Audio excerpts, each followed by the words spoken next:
Hello, we are live. Hello. Greetings to all who join in. Not much, but anyone who stops by, watches VOD, or anyone who's here currently. Today, I am with a special guest. Say hello, special. Hello. It is I, the special guest that is a human. Yes, I've dragged this human here to be my co-host for this evening, or afternoon. It's afternoon. Why did I say evening? Anyways. So, Bart, you're one of my top pointed person to have on this stream. Do you know why? Because I'm blue. Well, yes, and due to like similar interests of what was that dystopian book you were talking about like way a while back about? Oh God, you're gonna have to be more specific about that. It There's was thousands. It was the blood hemospectrum hierarchy about the space sci-fi. Oh yeah. Yeah. So, this society is well, it's not like human future, dystopian future kind of situation. It's a different alien dystopian tyranny world. You know, Gonna have fun exploring that then. yes, it's really interesting. Hang on, let me just screen share the game again.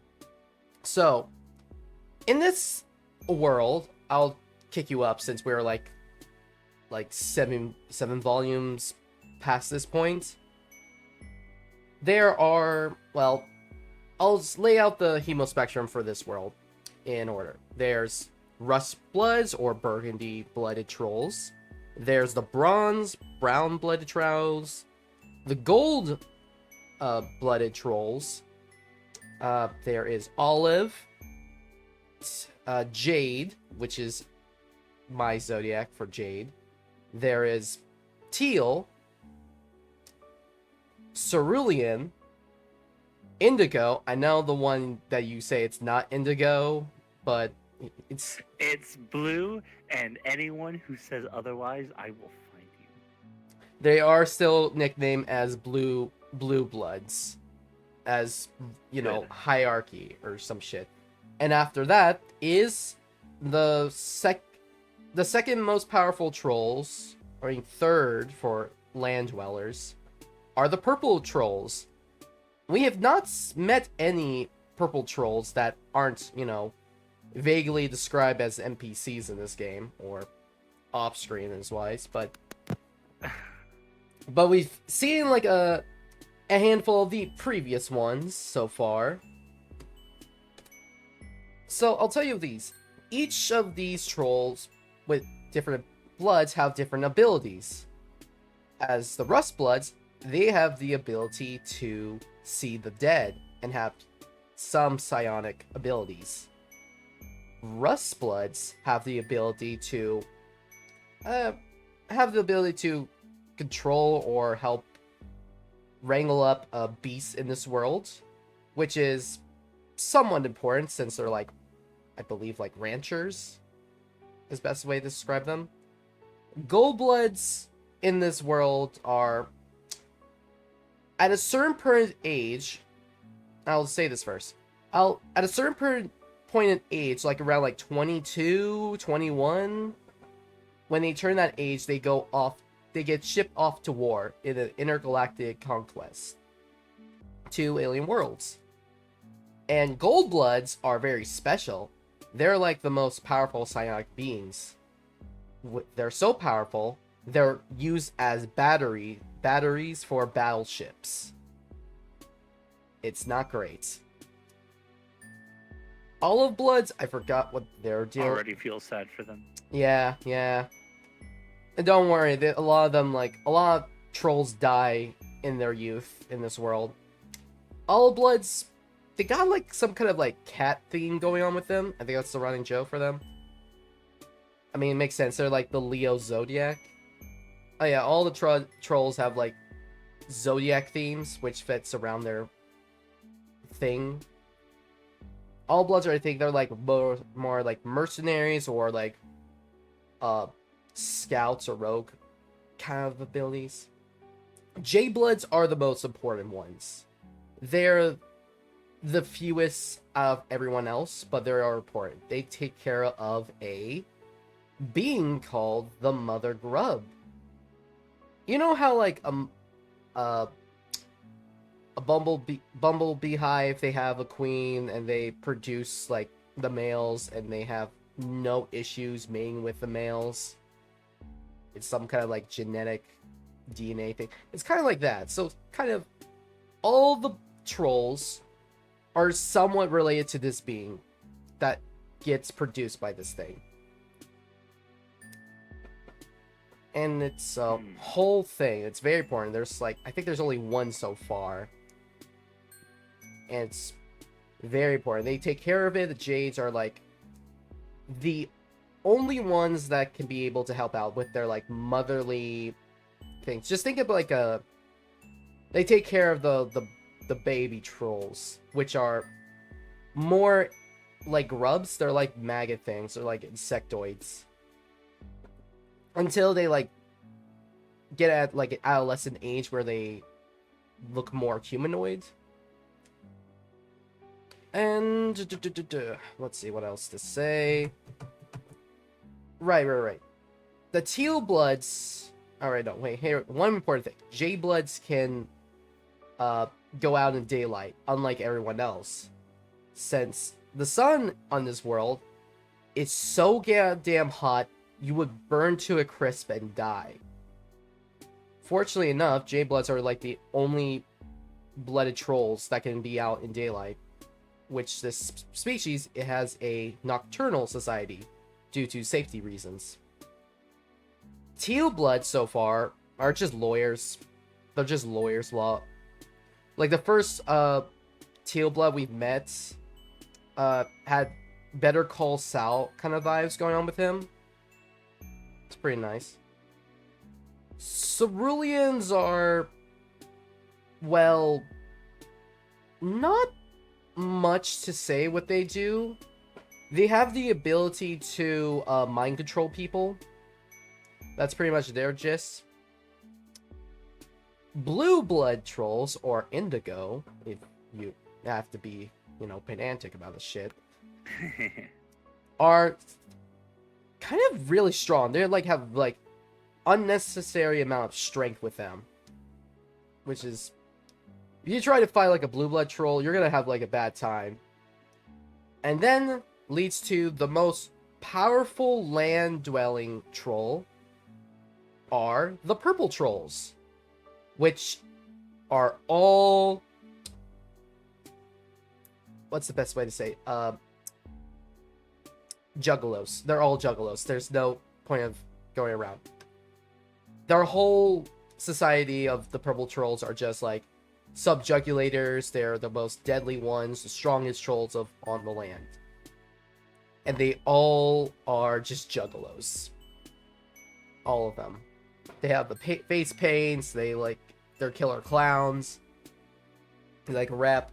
It's pretty much just, it's just juggalos. Okay. Yep. And that's pretty much like their basic society of hierarchy of those things. Low bloods are from rust to gold. And I think olive kind of things. It kind of like overlaps between olive to cerulean, so those are like the middle ground. While blue to higher ones are the indigo, purple, violet, and fuchsia are the only ones who aren't in this game, since they are the sea dwellers and the most powerful society-wise. Because there's only one fuchsia, and she's like in the background if you see where I'm there. She's like the queen. Yeah. This is like a hierarchy tyranny. There's only one other fuchsia. She's an adult, and she's out in space conquesting other alien worlds. Neat. Oh, and there's also like quadrants. Do you want to learn about the quadrants, Bard? Is it important to the story that I should understand? I mean, technically, it's all about romance and how they form, social groups. Then why not? Okay, I can't wait to talk about.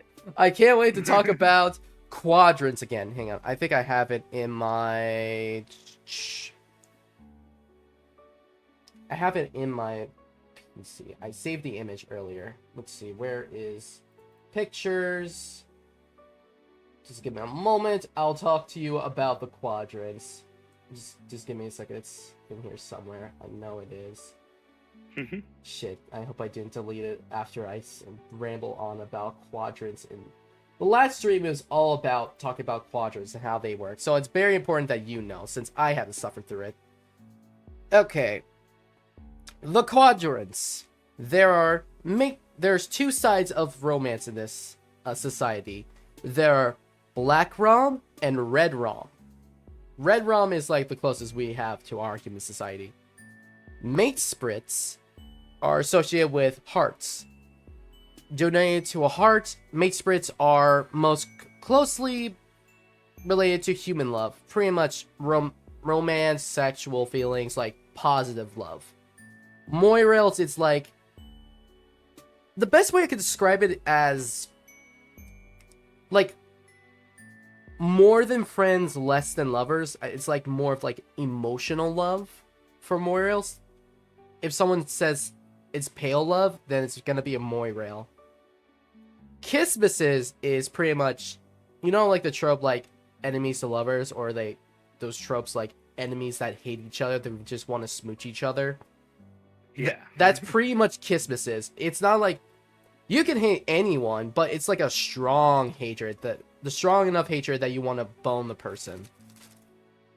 And that's scary. I mean, it's like a toxic kind of love, but it's like a person you hate, but you just have like a booty call every now and then. I mean, hey, it works out for some people. Yes, yeah, it works out. Auspices is, well, it's pretty much a person, like a third party in the Kisses group. If the Kisses group is so bad, it will affect the rest of the friend group terribly. It'll fall apart.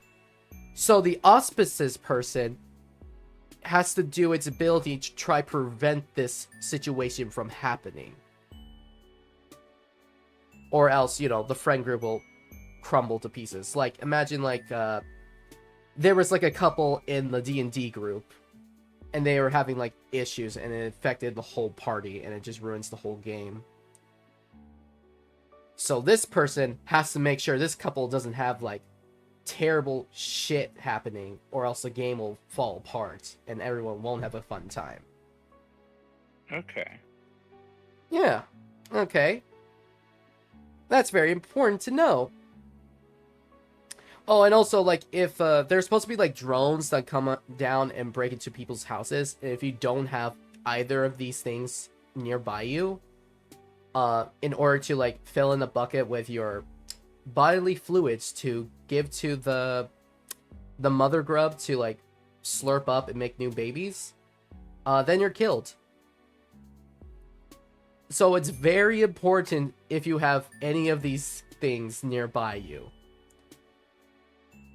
So it's strange, but it's an important thing for the society to work. Oh yeah, and there's like drones that come down to kill all the low bloods in like suburbs or anything like that, because they're like looked down upon. Just casually just drop that explosive information in. Okay. I mean, it's part of the society. I mean, the queen hates low blood so much, she like, it's okay for the society to have murder, unless it's like high blood society, because that's much more concerning to have like a high blood to die rather than, a peasant to die. Also, those same drones, in the suburbs of the high bloods, they just wipe windows. They just, the ones that try to kill you, like, I don't know, like a day ago, is like doing the lawn, cleaning the windows, just doing chores for the blue bloods. It just says a lot. Yeah. And a lot of it's they have like weird gadgets they name after it. Like phones are like palm husk. There's buses, but only I think cerulean up to purple can only use those buses, or else you'll die. It's very interesting. Funny enough, there's one troll I was hoping to see you voice, but I had to do my best impression of you to voice him because he was a blue blood. I just try my best to do him justice. And that is pretty much I could say currently. There is Vaporwave, there's other stuff that seems modern. It's pretty much the most important thing to say. Majority of the population on this planet are kids to young 20-somethings. So all the murder and genocide on this planet is done to mostly minors. Harsh but valid. Harsh but valid. It's a society of the fittest. Oh, and instead of like, and you're wondering, why aren't there parents there? Who's guiding these children? Oh, that's a great question, Bard. It's all about... I didn't ask that. Well, it's very important for the world building. So instead of Is it like AI or is it no a magnificent goat in the sky? I mean, the goat in the sky, I mean, yeah, sometimes. There's different animals. The wildlife takes care of these things. There are all these beasts. Oh, thank you kindly, Boo, for following. Is this you? Possibly. Maybe. Anyways, well, thank you for following kindly, Blue. So, they're a species of animals on this planet. They're all white due to them being able to survive in the sunlight since, you know, white is less absorbent to light than darker colors. So they'll be able to go out in the world to gather food or resources for their troll child. Each animal is different and it seems closely like ours. There's zebra things, there's bison things, like there's a bison that seems to look like our kind of thing, like a cow. However, it has sharp teeth, clarifying it's a carnivore, not herbivore. There's a cat deer. There's giant sloths, like the prehistoric ones.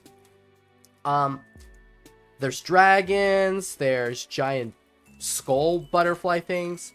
Pixie bulls, which is exactly how it sounds. It's a bull as the size of a pixie. Giant crab beings. Cyclops monsters. Giant killer spiders, ticks, and any other arachnids. Pretty much, think of it like a giant, think of an animal, make it giant or normal size, and paint it white. That's pretty much it. Oh, and there's... Fucking anything terrifying. Oh, and there's also like a zebra that's very racist. Like, very racist against low bloods. And Hell yeah. And they're all, and fun fact, all these animals share this similar blood type as their child. Like, whichever child they find or they take care of will be obviously like similar to their blood color. And eventually these guardians will die out, either by prone accident, murder by another child, or something. That's pretty much, yeah. Like, the first child we saw who lost their guardian was a hot dog troll who lost his wiener dog Lusus. Oh yeah, the beasts are called Lusus, or Luci in plural. Neat. And that's pretty much Alternia, technically. I still have a lot of mini volumes to go through. I can't wait to see the rest of J-Filling. But, oh yeah, and this little guy, that's our protagonist. The MS Paint Reader. Or, you know... Poor thing. Yeah, or yeah, his broken ribs and everything. Don't worry about him. He'll be fine. I doubt that, but okay. I mean, we're like we're 7 volumes in, so he's fine. We got more volumes to go after this. Anyways, are you ready to witness Alternia through your eyes? I am. Okay, let's go. Start.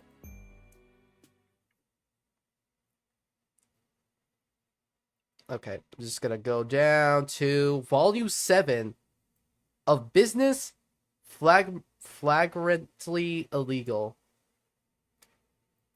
Volume 7. Now my voice acting is gonna have to get to go. Ever since you were a kid, back on Earth, you've always held a deep, close wish to one day travel the world. You wanted to see new places, experience exciting new tastes, and altitudes, and temperatures, maybe go scuba diving? You never imagined you would actually get the chance. That kind of cool stuff didn't happen to someone like you. Well, you're finally getting your wish. It's just a totally different world. Funny how life turns out. When you get back to Earth, well, you don't want to think about it. Who knows if it will ever even happen? You have really chilled out recently, found your place in the universe, drifting from friend to friend, adventure to adventure. It's the only way to live. Okay, Bard, you ready to voice your first blue character, Ramela Namak? Okay. You've wandered into a part of town that seems to have some culture going on. There are a lot of bright neon lights, and you can't read what the signs say, but you can see arcades and performance spaces. And what looks like a movie theater? Perhaps more indie-oriented, compared to the mall cinemas you have seen before. Oh, it's Oregon then. As you continue wandering, you come across a trendy-looking building with a placard outside that shows a little cartoon doodle of a fancy waiter holding out trays of snacks. You can't read what the words say, but you recognize the intergalactic signal for free food inside. Come on in. Ah, look at this place. It's so nice. I love art parties. You head inside, and it appears to be an art gallery. It must be opening tonight, because there are festivity decorations up in a little table, offering drinks and horse d'oeuvres. There are many other art appreciators there, and your adrenaline spikes when you realize that most of the trolls milling around are purple bloods. You're not sure if some paintings and snacks are worth the high chances of being maimed when chaotic violence breaks out, but as you're debating the merits of free food versus probable injury, someone approaches you.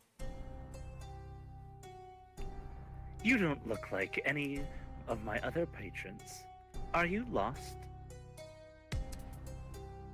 Or are you perhaps looking to start collecting? If you are loaded, ignore that first question. Art is for everyone, after all, regardless of your blood color. The 4 black pupils in your eye glint and sparkle, and you're not sure yet if it's a menacing or friendly sparkle. She grins at you, and it shows all her teeth.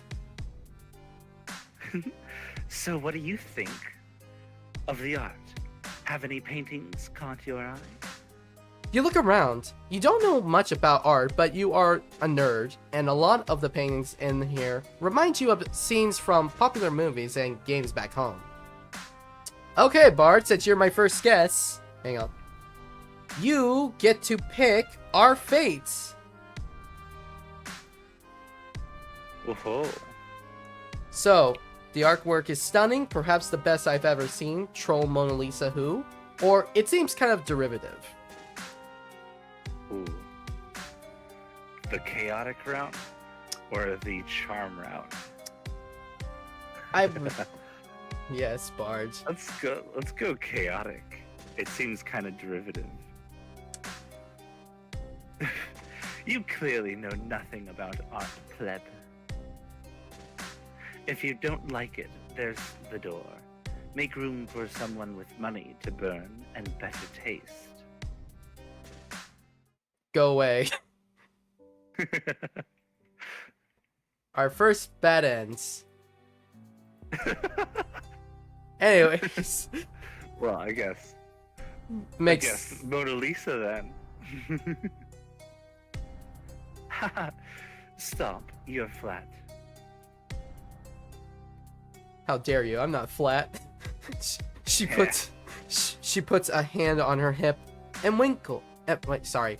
She puts a hand on her hip and winks at you. And you're guessing here that she doesn't actually want you to stop. You're also making the connection that she must be the artist who painted all of these. You sense an opportunity for friendship, so you lay it on thick and gush about how talented she is. Huh. I thought you looked like a dumbass when you walked in, but you have good taste after all. Let me show you around. You follow Ramel through the gallery, swinging by the table with the free food first. It's pretty good by the standards you've come to expect on Alternia, but what you thought was wine at first glances actually Faygo. No thanks. Oh. Hey Bar, you ever drink Faygo? I don't even know what that is. You- Is it real? Yes. It's an actual drink. Huh. It's you can find it like I'm pretty sure you can find it at the dollar store or Walmart or something. It's pretty much think of like some kind of off-brand soda you probably would see in like a party store or something, and you drink it and it's all right. It's one of like a popular drinks that the fandom found out through Homestuck. Of course. Yeah. You may have noticed some things in my exhibited work. Balloons? No. Can't be. Possibly. I don't love clowns or gore as much as it may seem. That's just what I have for sale. If you look at my work online, you'll see more of the full range of my art. But this fancy gallery shit, pure purple bloods are some of my best customers. Those clowns fucking love art. I fucking love art! Yeah! I bet you do. But for they're rich as fuck, and they'll buy anything as long as it's violent enough or features religious themes. Oh man, I love this crusade! Fucking love art! You've seen the kind of destruction and mayhem that Purple Bloods are capable of. So you're surprised that she doesn't seem to mind being in a crowded gallery with so many of them. Most other trolls you've interacted with have done their best to steer clear of the clown murder cult guys, at least when one of those hate romance relationships isn't on the table. Isn't it kind of dangerous to actively court them for her audience? Oh sure, they can be unpredictable, and they keep them happy, and keeping them happy requires some schmoozing. Occasionally I have to pretend like I've drunk the fungo and pull some religious references out of my ass. But it's nothing I can't handle. And you can make a lot more money as an artist if you're not choosy about who to draw or what you draw. One of my customers is this blue blood moron who only ever commissions me to draw low bloods and quadrants with other low bloods. Fuck it, Zebra. That's the piece of shit I was talking about earlier. Doing your best. Doing my best Bard impression was for Zebra. He has like a low blood fetish, I guess. He's the one with the racist zebra dad. Anyways. I've got him convinced. I'm giving him a deal on his rate when he's actually paying 5 times what I charge anyone else. My point is, artistic integrity is for chumps. If you want to get ahead in this world, give the people what they want first.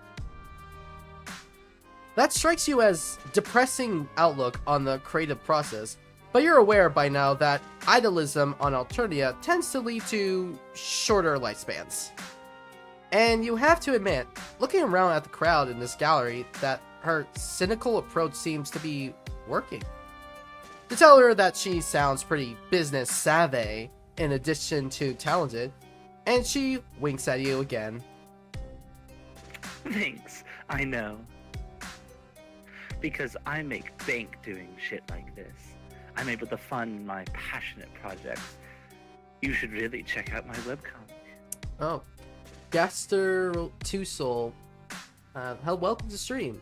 Back and forth, chums and Moirails alike, for we are lost in time far beyond our own. Trollian 80s, 90s. Interesting. But before you can find out what her webcomic is about, she notices another troll that has been sidling up to you.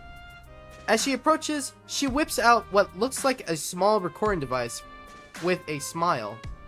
Ramel's face goes carefully blank and she crosses her arms over her chest. And how can I help you? Giorno. It's Giorno. Jojo! Jojo! It's Jojo! He's back. Giorno Giovanni. Okay, I'll do this one. Yes, hello there, Miss Namok. I am the Alternian Nightly, and I must say, it looks like the first ever gallery exhibit has been a smashing success so far. The journalist's syrupy tone and innocuous words don't seem threatening to you, but you're picking up on some tense vibes from Emil, whose hair ribbon swings forward in front of her face aggressively. Of course it's a success. I never expected otherwise. Maybe not, but some in the art would have expressed some surprise at the timing of this. Some would have called it bold, considering that you're currently in the middle of a plagiarism controversy. Oh no. Would you care to comment on the case against you by Trident Media? Instead of being caught off guard by the question sprung onto her, Ramel relaxes and laughs. Oh, that? As if they have any kind of real evidence that I'm violating their precious intellectual property. All the characters I draw and profit from are entirely original. And Trident Media and their legislature are just mad about it because the whole internet knows that my storylines are better than the source material.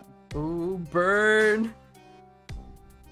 Oops, I mean, I better than the unrelated creative works that my comics happen to bear a superficial resemblance to. Feel free to quote me on that. The reporter takes the quote and scuttles away. Emil seems unbothered, but you can't help but feel concerned for her. Copyright infringement is serious business. Is your new friend in legal hot water? Nah, Alternia barely has any copyright protections to speak of. It's just that little pest, Gorjak, trying to stir up shit as usual. The company behind his lawsuit wouldn't even care if he had gotten involved. It's no big deal. Nothing I can't handle. You go back to following her around the gallery, keeping your distance whenever a purple blood comes up to compliment her on her work. You can tell that despite her confident attitude, Ramel is still thinking about that journalist. She taps her foot and frowns at the paintings whenever there's a lull in the conversation, throwing glances at the door that the journalist left through. You know, it's not like Alternia has free passes or credible newspapers. That reporter was probably hired by someone with a grudge to dig up dirt on me. I don't think it was Gorjak, actually. Too obvious. amateurish. No, this stinks of my competitor. The artist establishment thinks all I do is fan art and shouldn't be taken seriously as an artist. Bullshit. Fan art is considered art with all passion to it. As long as it's look not... at my Mona Lisa. I mean, look at the Mona Lisa. It's good shit. And the farmer painting. It's great. As long as it's not AI, it's fine. All their paintings are in the museum across the street, and they hate that I've managed to put up my own exhibit. Those stuck-up, pretentious bulge scrubs have been trying to sabotage me for so long. She turns to you, her hands balled up into fists, and the X in her eye flashing with passion. I've been waiting for the opportunity to strike back at them. If everyone is going to accuse me of being a thief and a hack anyway, I might as well steal from them for real. But their security is tight, and I haven't found an accomplice until now. What do you say? Help me pull off a risky art heist? Oh, hell yeah. Okay, let me just... Okay, Bart, we got 3 choices. We got yes, fuck yes, hell fucking yes. We go hell fucking yes. Alright. Ramel does one last round in her exhibit, saying goodbye to her patrons and grabbing her bag, which seems to be mostly art supplies, as you head out the door and onto the street. The museum that she wants to rob is at the end of the block, in a much bigger, fancier building than the one you just walked out of. All the lights are off inside, and it doesn't have any signs of advertising current exhibits. We can do this in one of 2 ways. Follow that journalist and steal the keys if she has them, or break in without them. Oh boy, hang on. That's up to you. Okay, that's mine. Okay, steal keys or bust... I mean, do we need to go through this through best stealth-wise or through style? Let's probably start with the keys. Less alarms be set off. You would much rather walk through in an unlocked door than try to bust it down, and the reporter is still inside, turning a corner down the street. You try to imitate Ramel's casual yet confident way of walking, like she could blend in anywhere and pull off anything. But despite your efforts to not attract suspicion, you keep getting looks. Not being the same species as everyone around you tends to make you stand out. Shit, this could be a problem. I can put together a disguise for you. Hang on. You watch as she starts pulling things from her bag. She seems to have all sorts of things in there, from paintbrushes to blobs of clay to paint, and you think she might be putting together some fake horns for you from scratch real quick. But before she can finish, you realize that one of the purple bloods about to walk into Ramel's gallery is staring at you. He looks vaguely familiar, and you realize a little too late where you've met before when he starts walking towards you. Oh no. You. I remember you. You broke into my apartment. Oh my god, it's the Grapus! No! It's the same troll that you and Pulpa escaped from. You back away as he advances, a lazy grin on his face. Ramel glances from him to you, and back to him again. Well, fuck. Looks like I'm not going to have an accomplice after all. Sorry, pal. Wait! No! Come back! He's gonna grape me in the mouth! Come back! Bye. No! She holds her bag over her shoulder and shrugs her hands in a what can you do gesture. Then she's gone, and the big purple blood paying her no mind as she absconds. You want to feel betrayed, but it's hard to blame her, considering how scary this guy is. In your heart, you know that you're dead already, but you're not going to accept your fate without attempting to prevent it. You make a mad dash escape to sprinting towards the skinny alleyway and thinking that maybe you can scamper up a fire escape or something. Unfortunately, your attacker's size doesn't seem to slow him down, and you can hear his heavy footfalls right behind you. He laughs, and it somehow sounds dopey and dumb and completely terrifying at the same time. You make it to the alley, but you fucked up, because it's a dead end and you don't see anything. You could use to clamber to high enough ground. That's a weird word, clamber. You turn to face him, hopelessness sinking down to your toes. Your scrappy alien tenor on this hazardous new planet is about to come to a messy end. The purple blood swings his massive club lazily in one hand as he approaches you, not bothering to run anymore. You drop into a frightening crouch, trying to think back to your third grade karate lessons for any moves that might be useful. But before he can crush your skull in, you see a flash of movement behind him. He staggers, dropping the club as something hits him from behind. As much as I appreciate inspiring my fans, I'm gonna have to ask you not to interpret my art so literally, as in no murdering. Ramel springs off the troll's back after clawing him and Ramel springs off the troll's back after clawing him and rolls to the side, avoiding his swinging fists. She grabs for his club, which is almost as long as she is tall, but before she can use it, his next blow catches her below the ribcage, sending her flying across the alley and into the brick wall. She's on her feet again, fast, but you can tell that she's injured, and now she doesn't have the element of surprise on her side. The purple blood turns his back on you as he closes in on Ramel, laughing again. You can't let him kill her. Not when she came back for you, but you have no idea how you can help her. Your eyes land on Ramel's bag, tossed to the side in the melee, and in desperation, you grab a loose paintbrush that rolled out of it. You dive forward with a little battle cry and stab the end of the paintbrush deep into the high blood's calf. Violet blood squirts you in the face. He yells, and you manage to roll away just in time to avoid getting smacked.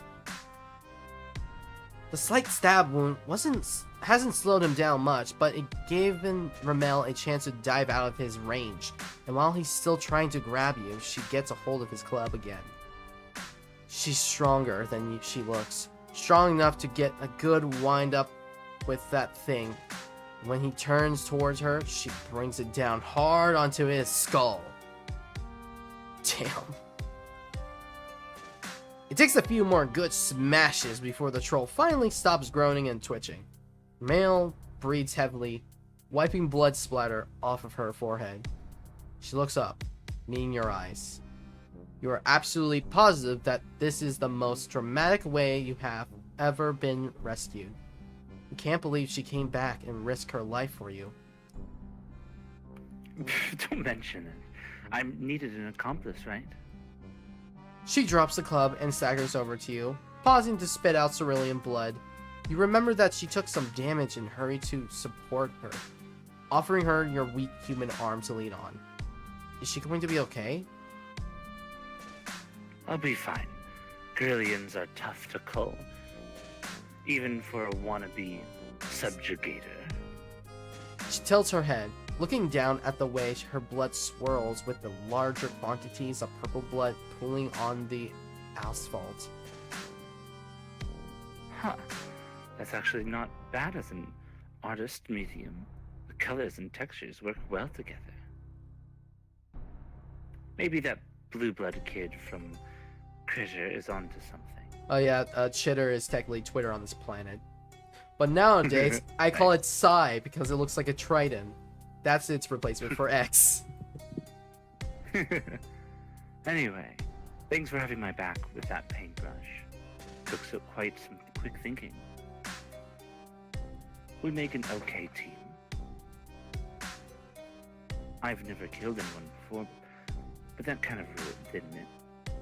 You're not sure that you would choose those exact words, but you're pretty relieved right now. You might not have the bloodthirsty glint in your eyes that Mermail does, but maybe you can interpret it your adrenaline shakes as euphoric overload, or something. Yeah, me too. I can see why people get into this killing business. If I wasn't such a great artist, I'd consider switching careers. But sometimes when you're good at too many things, you have to pick one and stick to it. So no professional assassinations for me. I'm still determined to romp the shit out of my competitors, though. And you know, now that we've killed someone together, it just makes sense for us to stay partners in crime, right? Your heart leaps at the implication that she wants to stick together. You truly do not mind breaking every law in the books if it means she'll be your friend. Nice. We probably don't need to go around breaking every law. I just want to steal some art. Yes, art thieves, let's go. But maybe we can reschedule the heist for another day. This neighborhood will be crawling with drones as soon as they realize a high blood was killed. You feel bad that this troll attempting to slaughter you ruined Ramel's gallery opening. Oh, are you kidding?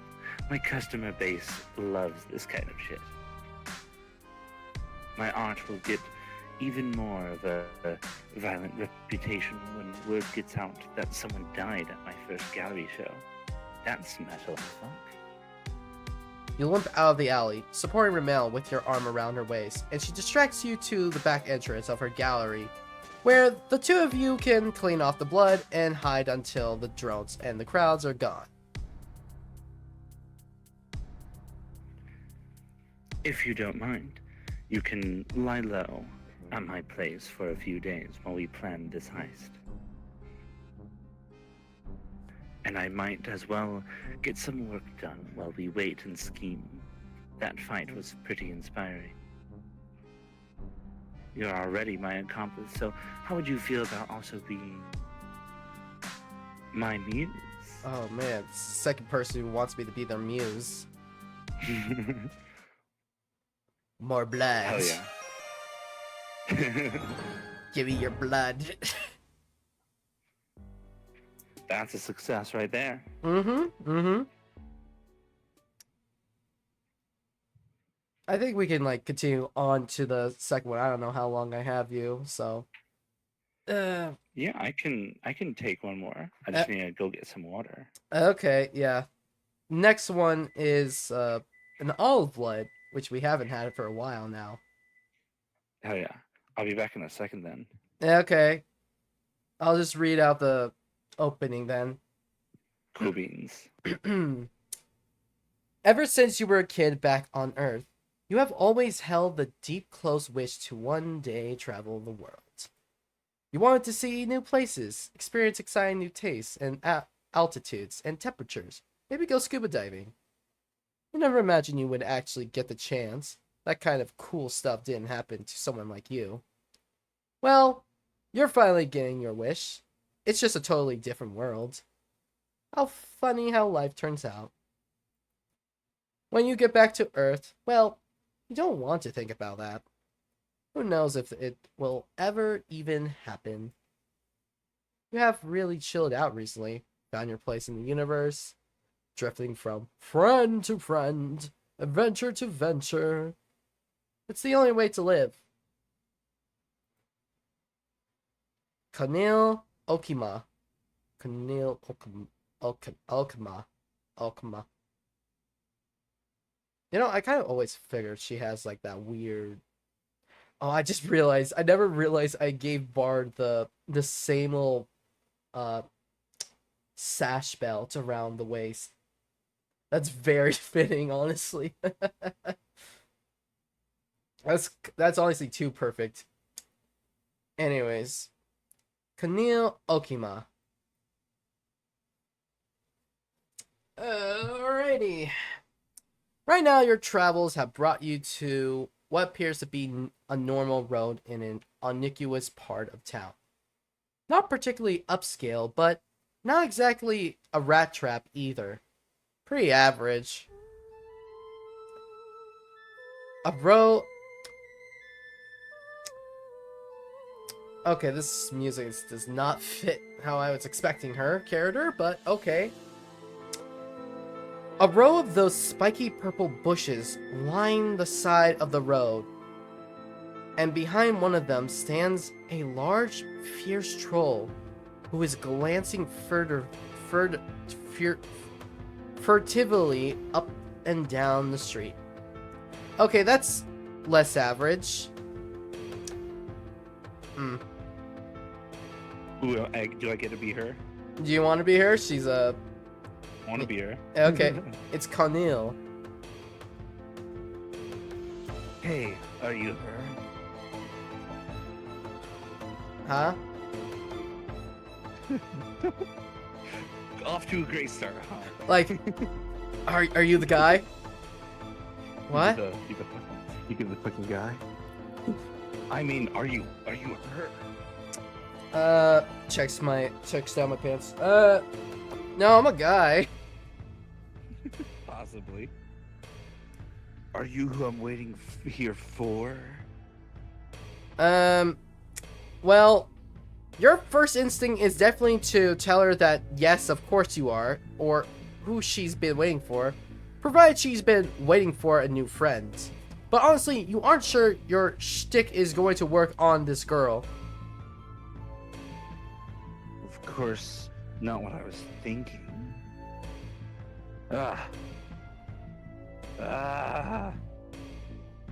This is so infuriating. She's so late. I'm so bored. Do you think she's coming soon? Aww.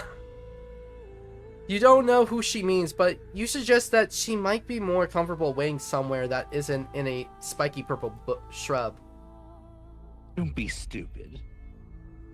My clients value discretion. I have to stay low.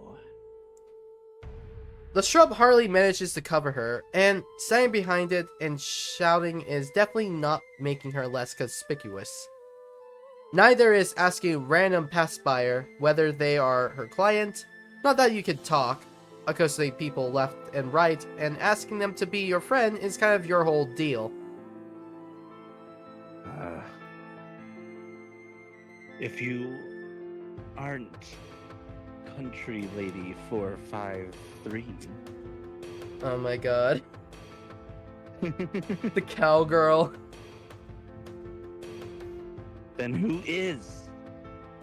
Country Lady 453? That almost sounds like... Skilla! I could do her. Gotta get my country going on. Sorry, I'm late. I couldn't... What in tarnation? You know that genteel charm anywhere. Well, my stars! I definitely wasn't expected to see you around here. What a masterful coincidence. You're incredibly glad to see Skilla, and Lady too. All unkidnapped and everything. Oh yeah, Lady is her giant dog. That's a dog. That's a giant... That looks like a demon. Yeah, it's just painted with like white eye editing, but yeah, it's supposed to be like a giant white dog, like I think shepherd dog. Demon. It's a ranch dog. You give Skilla a hug, which she enthusiastically returns. She nearly picks you up off your feet. Lady shoves her nose against your neck and gives you a few sloppy licks. Who the heck are you? I have business with this bush. At this bush. My client is the Wait, bush this now. Bush is better. The business is the bush. Maybe find your own. Sorry, but I'm the business your bush has been looking for. I want the bush. Wait. What? Your country lady? The very same. My name is Skilla Koriga. Pleasure to meet ya.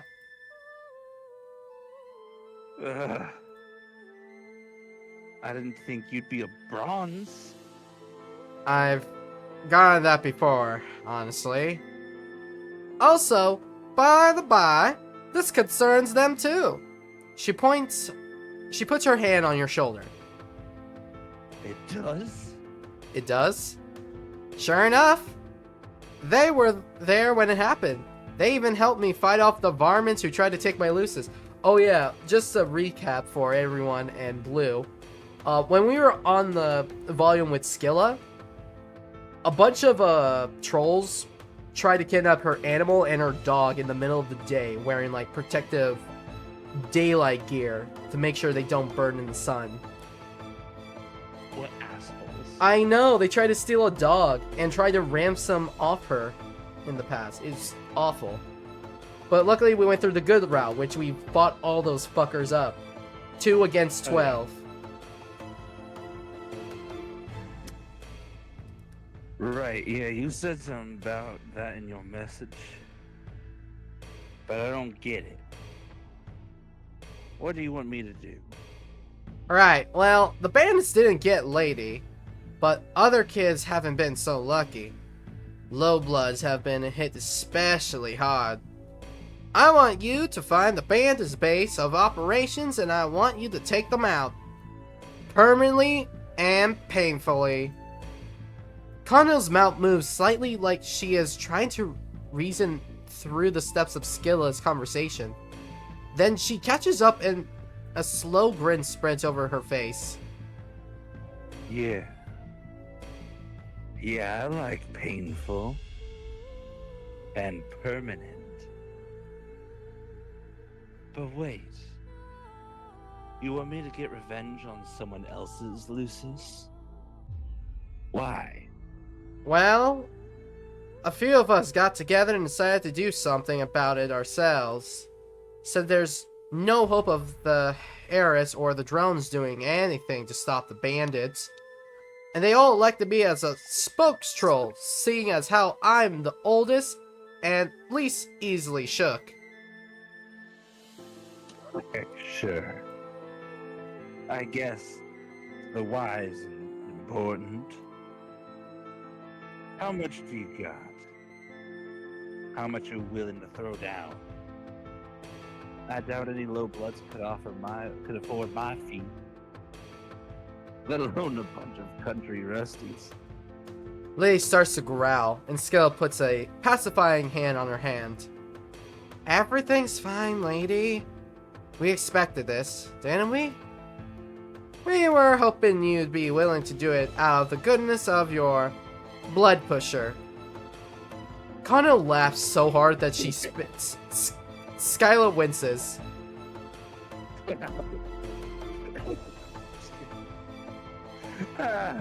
You got a pan disorder. If you think I'd take any charity cases. I don't work for pretty smiles. Keep your compliments to yourself, Missy. That wasn't... I didn't mean to say that out loud. Why don't you just go fight the bandits yourself? You know, full well I don't have the means. But you do. It'd be a walk in the recreational field for you. If you weren't so nasty and selfish, or maybe you're scared. You. I'll show you scared. The girlies are fighting. Oh hell, they look like they're about to throw down. You gotta do something to defuse this situation. Okay. Okay. Tell them you know a guy, or ask Kanya if she works on spec. Let's go with the bottom option. I'm curious.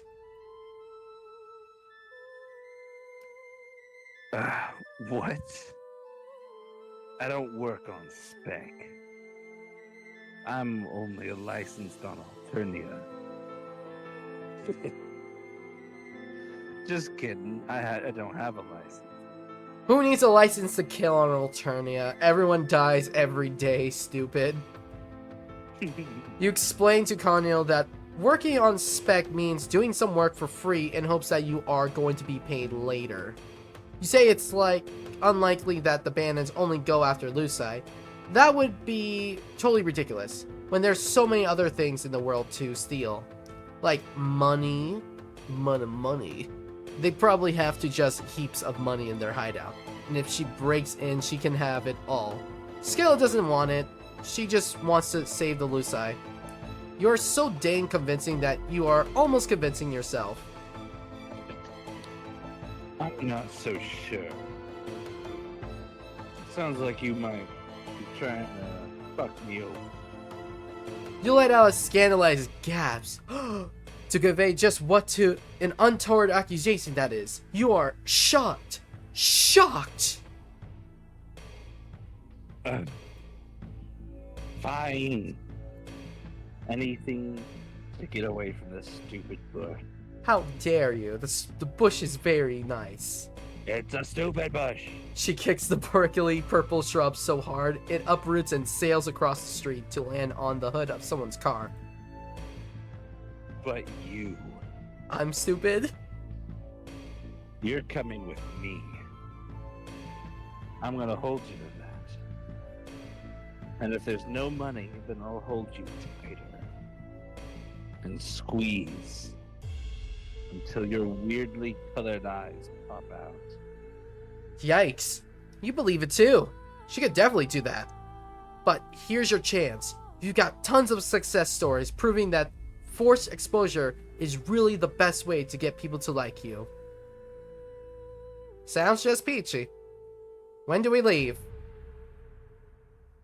Carnell kicks at another bush. She seems to have an anger management problem. Well, you guess she is managing it. She's taking it out on the shrubbery instead of you or Skilla. We aren't doing anything. You aren't humming. Lady starts growling again, and Skilla looks like she wants to join in. Excuse me? Cornelia gets up in her face, moving way faster than someone her size seems like she should be able to. You aren't humming. You'll just get in my way. You're distracting. Skilla's mouth twitches just the tiniest bit. That is not what I meant.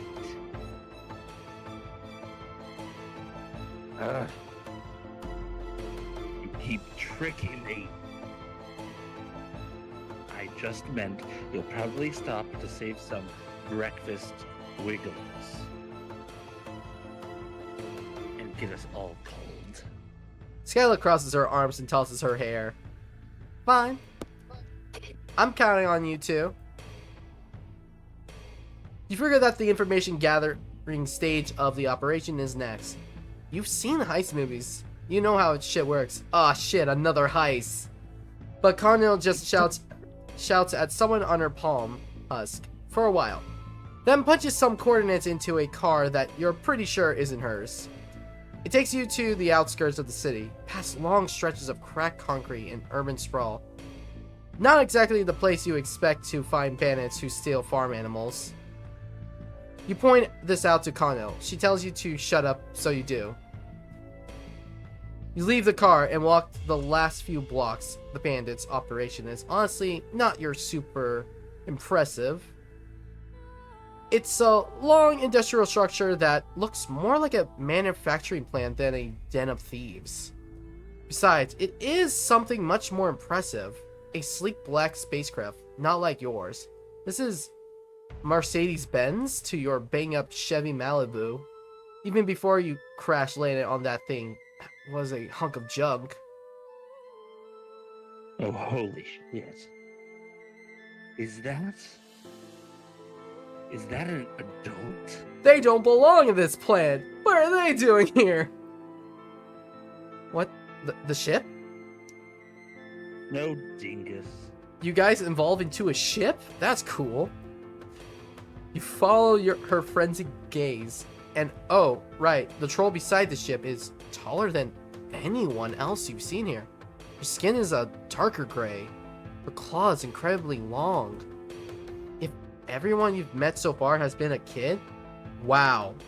They all deal with stuff that even adults on your planet don't: routine death, dismemberment, and like 4 different relationship dynamics. If there really are no mature trolls here, then where are they? Wait, hold on. Are you saying where you're from, you live with adults?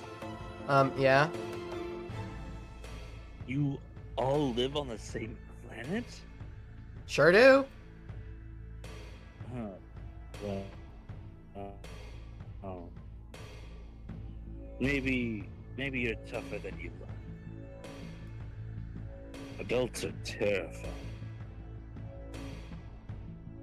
Come on, let's get closer. You and Kano sidle up close enough to the trolls to overhear them haggling over stolen goods. So far, the conversation is too general to tell if they mean the Lusi. Damn, they must have globes of steel. Talking back to an adult. I mean, I am great at rushing in without giving any thought. But I'm not a total moron. The 2 trolls appear to come to an agreement. They shake hands and heading back into the warehouse together. So what do you think? What should we do? Huh. You? Connell is the expert here. Yeah, no shit. For punching. I'm also good at slashing. But as Jaja has always done the thinking and the planning. Oh, sorry, hang on. There we go. He's the one with the eye beams and the big think pan. Don't tell him I said that. Please. You're sure you couldn't tell Azdaja anything at all because you don't know who he is or haven't met him yet? No. Right. Azdaja is a frustrating bulge lord loser who sucks so bad. And he's my mate spirit. And we've been together for swoops. Oh, you guys are boyfriend girlfriend? Wow. You shut the fuck up. He's supposed to be here. But he's off busy doing some dumb bullshit. Azdaja, I think, Azdaja, what is that name, Phil? I think Azdaja was the gold blood who looked. He has like that visor from Dragon Ball, you know, that checks like the power level. Yeah, he looks like that.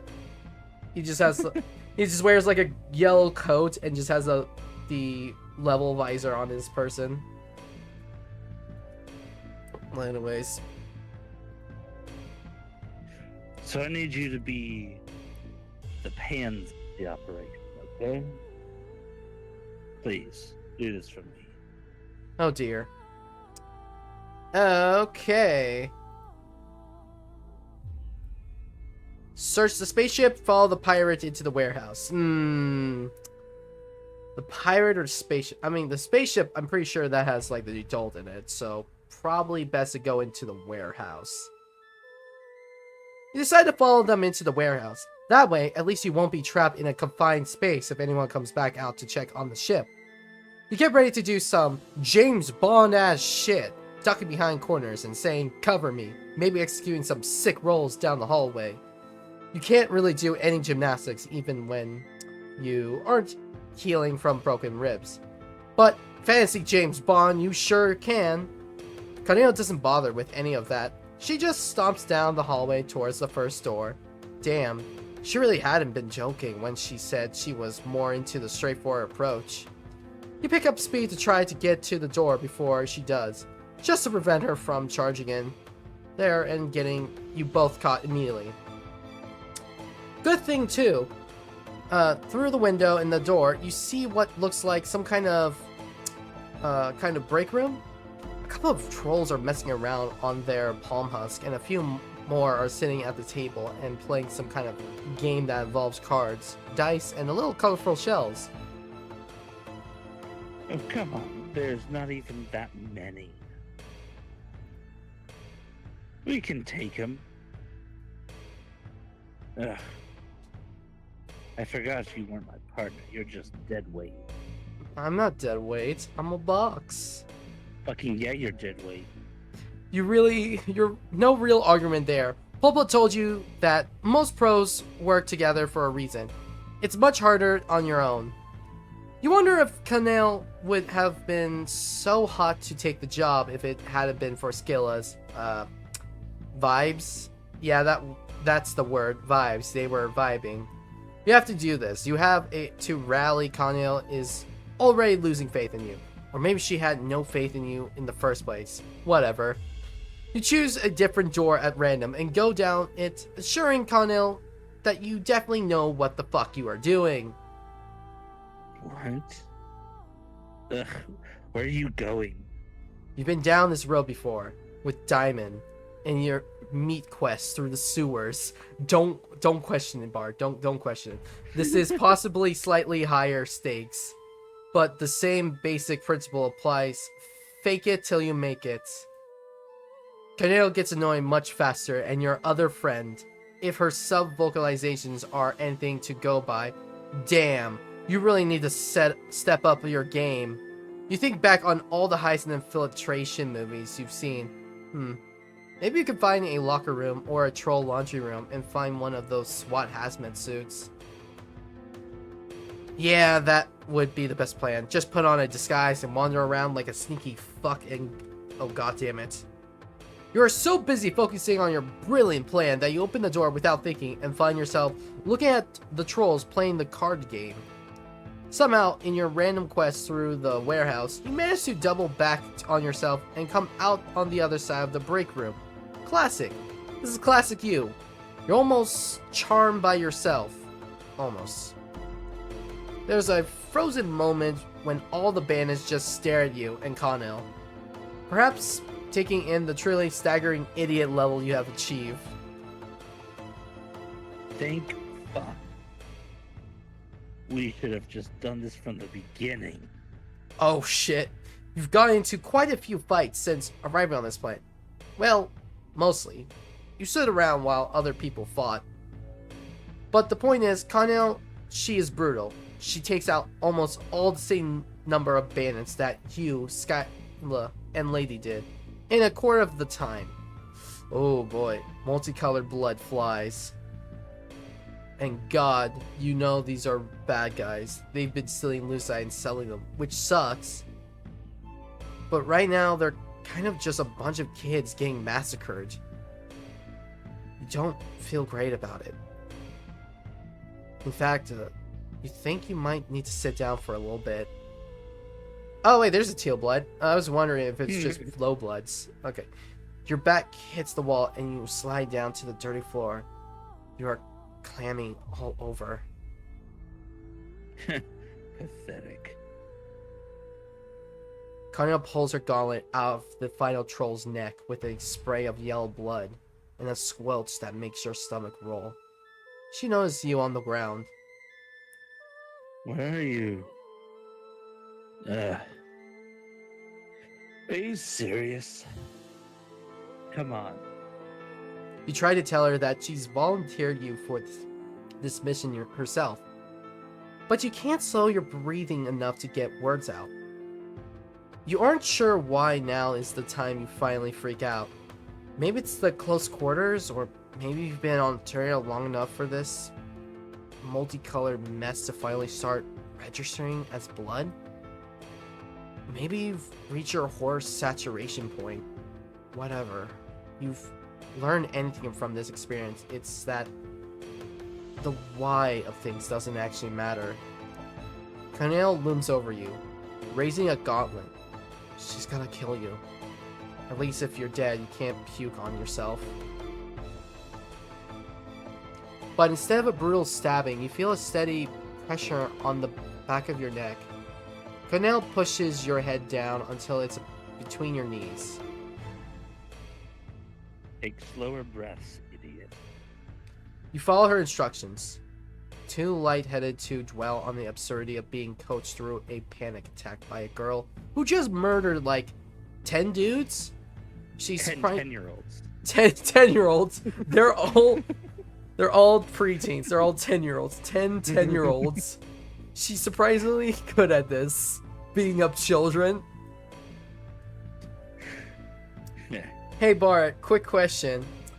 How many kindergartners can you take in a fight? Oh, easily like 200. Okay, that's Give me a bat and that number doubles. yeah. I think I can take on about, realistically, probably 15? 16? 15 toddlers? Yeah. Like 10-year-olds? Maybe 15? Oh, I mean, Like, how many 10-year-olds can you fight? oh, 10-year-olds. I would still say, like, at once, a good, probably a good, maybe 100. I mean, you get them, you like back up into like a doorway, and then as they come in single file, you Bam, punch 'em. bam, bam, bam. Just kick them. Just keep on coming. Just kick them. Yeah, that sounds about right. Sounds about right.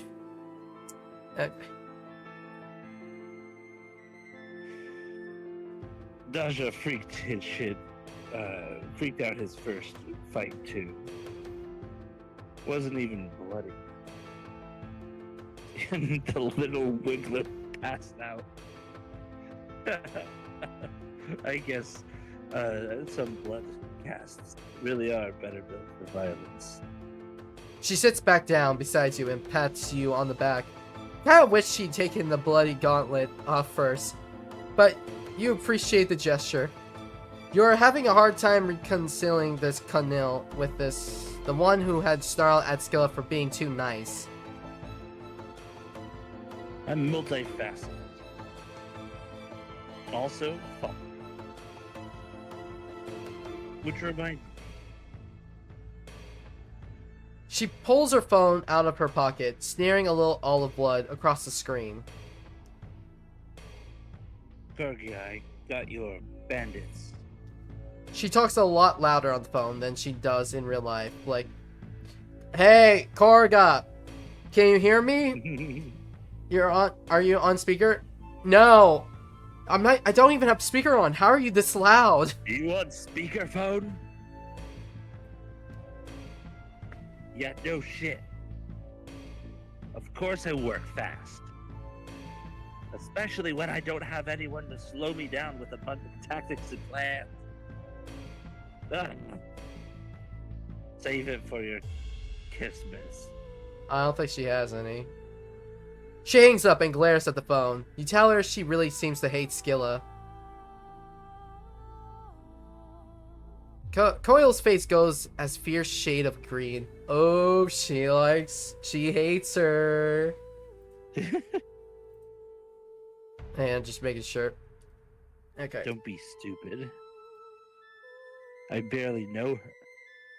You don't press the issue. You also don't point out the kind of obvious point that these probably aren't the only trolls in the facility. The one who had been haggling with the adult isn't there, for instance. But if Cardinal forgetting about them means less murder, you are all about it. There's no way the bandits are continuing their work after this. Cardinal also seems to have forgotten about the fact that she came in here looking to be paid, and nope. She's looting the bodies. Great. It's a lot messier and takes way longer in real life than it does in video games or in D&D. In the end, she ends up with 5 palm husks, a laptop, some jewelry, and some little squares of plastics you think might be sci-fi credit cards. The cubes. Credit cubes. Yeah, whatever. There's barely anything here. But that fight made it pretty worth it. Well, you're glad it wasn't good for somebody. You're glad it was good for somebody. at least you are just trying to not think about it and maybe get outside as fast as possible. Whatever Connell wants to do with your outstanding debt at that point, well, you can square up out there. Yeah, don't worry about that. I'm not actually going to squeeze you. It would be too easy. Like squishing a marsh bug. Fuck yes. Saved by being pitiful. You pitiful little fuck. Oh, I doubt you would have any money anyway. I mean, you are wearing an Albluchian robe. blah blah blah blah. An blah blah blah blah. Albluchian robe. Yeah, that. True. Connell helps you to your feet. You kind of want to ask if you're friends now, even though the only bonding activity you've done together is combined murder and comforting with her doing both of those things, and you standing there like a dumbass. But really, you've made friends with worse people for worse reasons, like Zebra of all people, accidentally, who has literal servants that he doesn't feed at all, that are all sick and dying. Oh. Here. Why don't you just take one of these? She hands you one of the palm husks. Thankfully, it only has a little bit of blood on it. Actually, it might be mustard, like the actual condiment. But she's giving you a phone? Why? You don't have one, right? I mean, you don't even have any pants. True. This way we can keep in touch. And you can tell me if you have any more jobs with an excellent violence level. Like this one.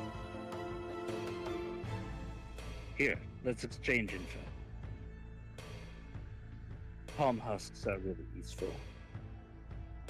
You can use them to call people and everything. You aren't sure if she's making a joke. Possibly she just thinks you're an idiot. That's okay, you can deal with that. Because not only did you make a friend today, you got a gift today. Holy shit, you killed it. Write my number, idiot. It's covered in blood, so much blood. It is 100% covered in blood. And that is Right. volume 7. So what do you think, Bard? Did I get you interested in Hiveswap or Homestuck I'm trolls? buying it now. Ah, shit. Hell yeah. Enjoy the multiple volumes. I shall. Oh yeah. Okay. Later, human. Bye, Bard.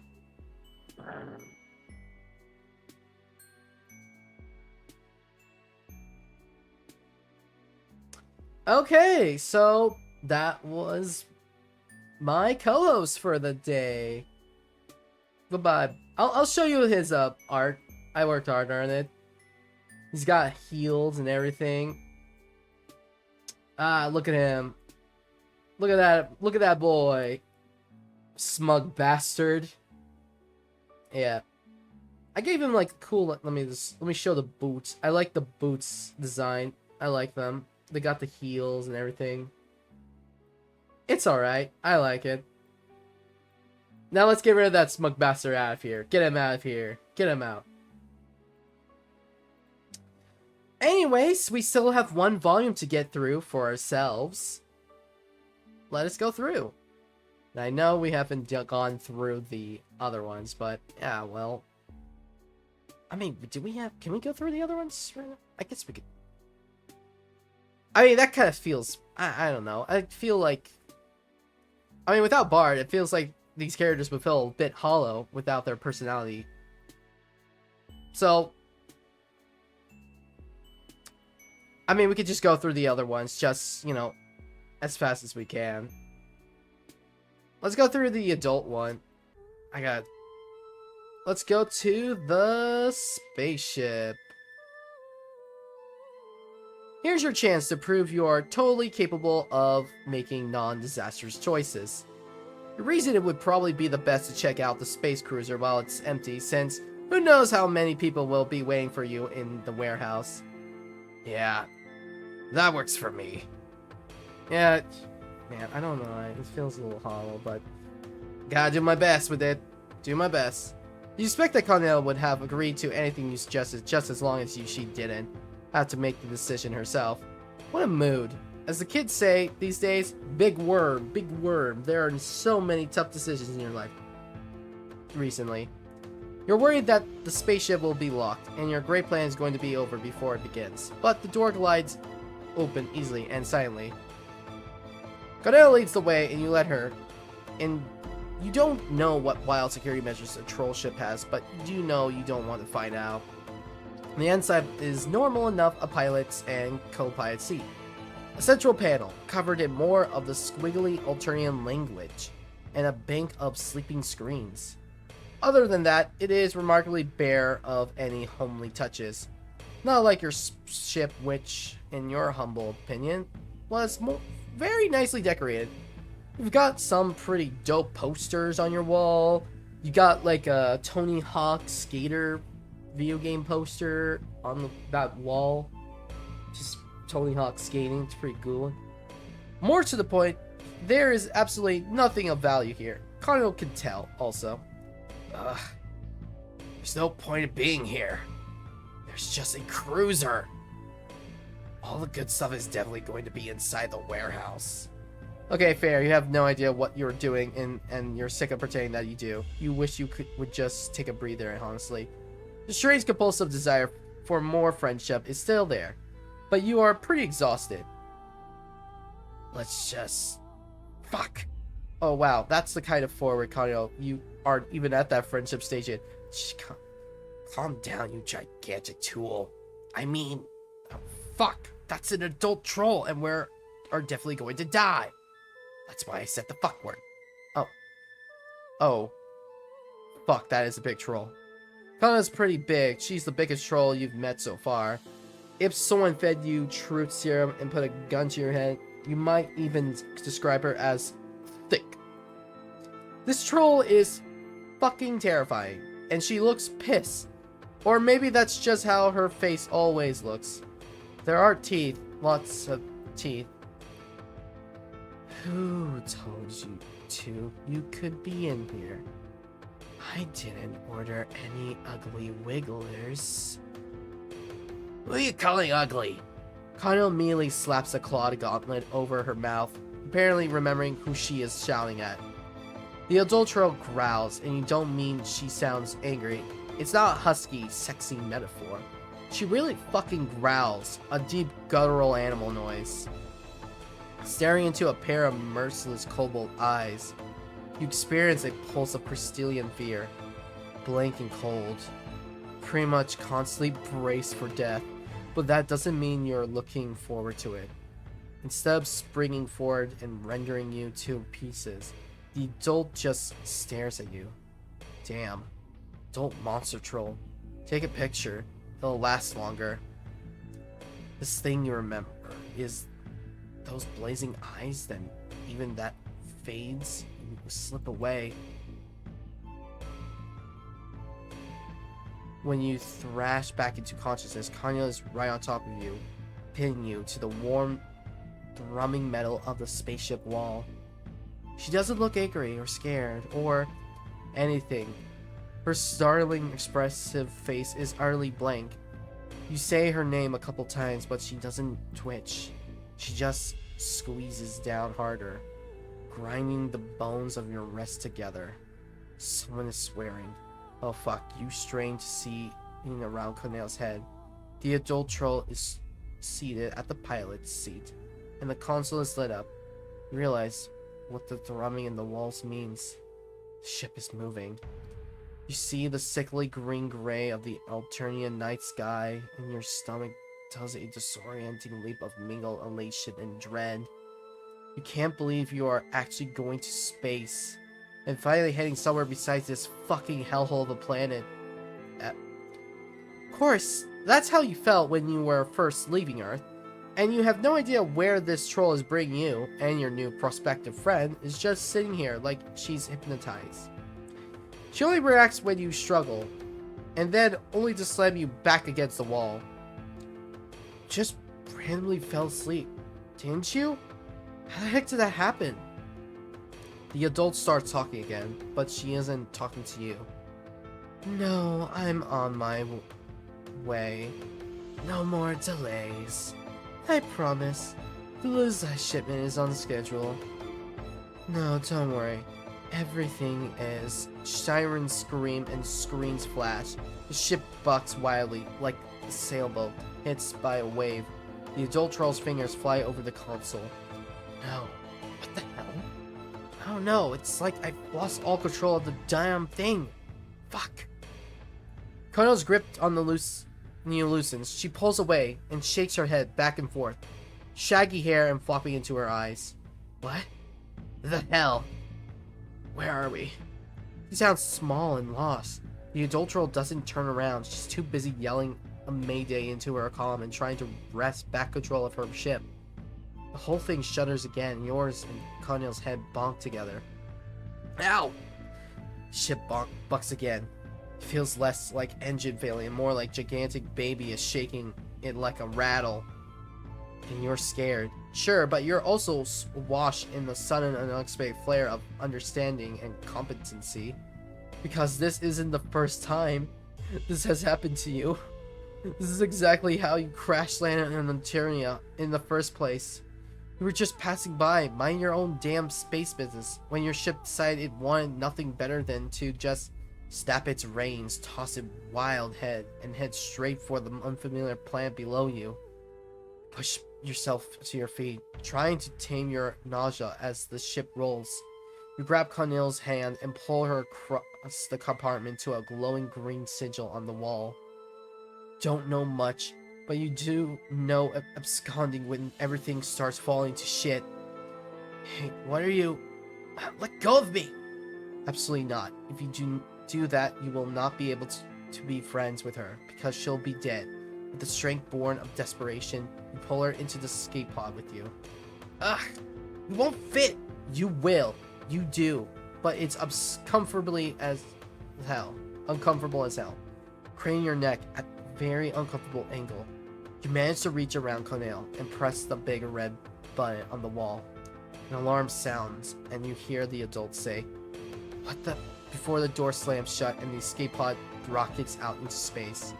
You shudder back down toward Alternia, Cornel's weight crushing your delicate ribcage. Poor ribcage. You're surprised it hasn't sued for damages yet. Well, that sure was a shit show. Hardships bring people together, don't they? That's the death a thing. Unfortunately, you judge from Cornel's swearing and muttered death threats that this is not one of those times.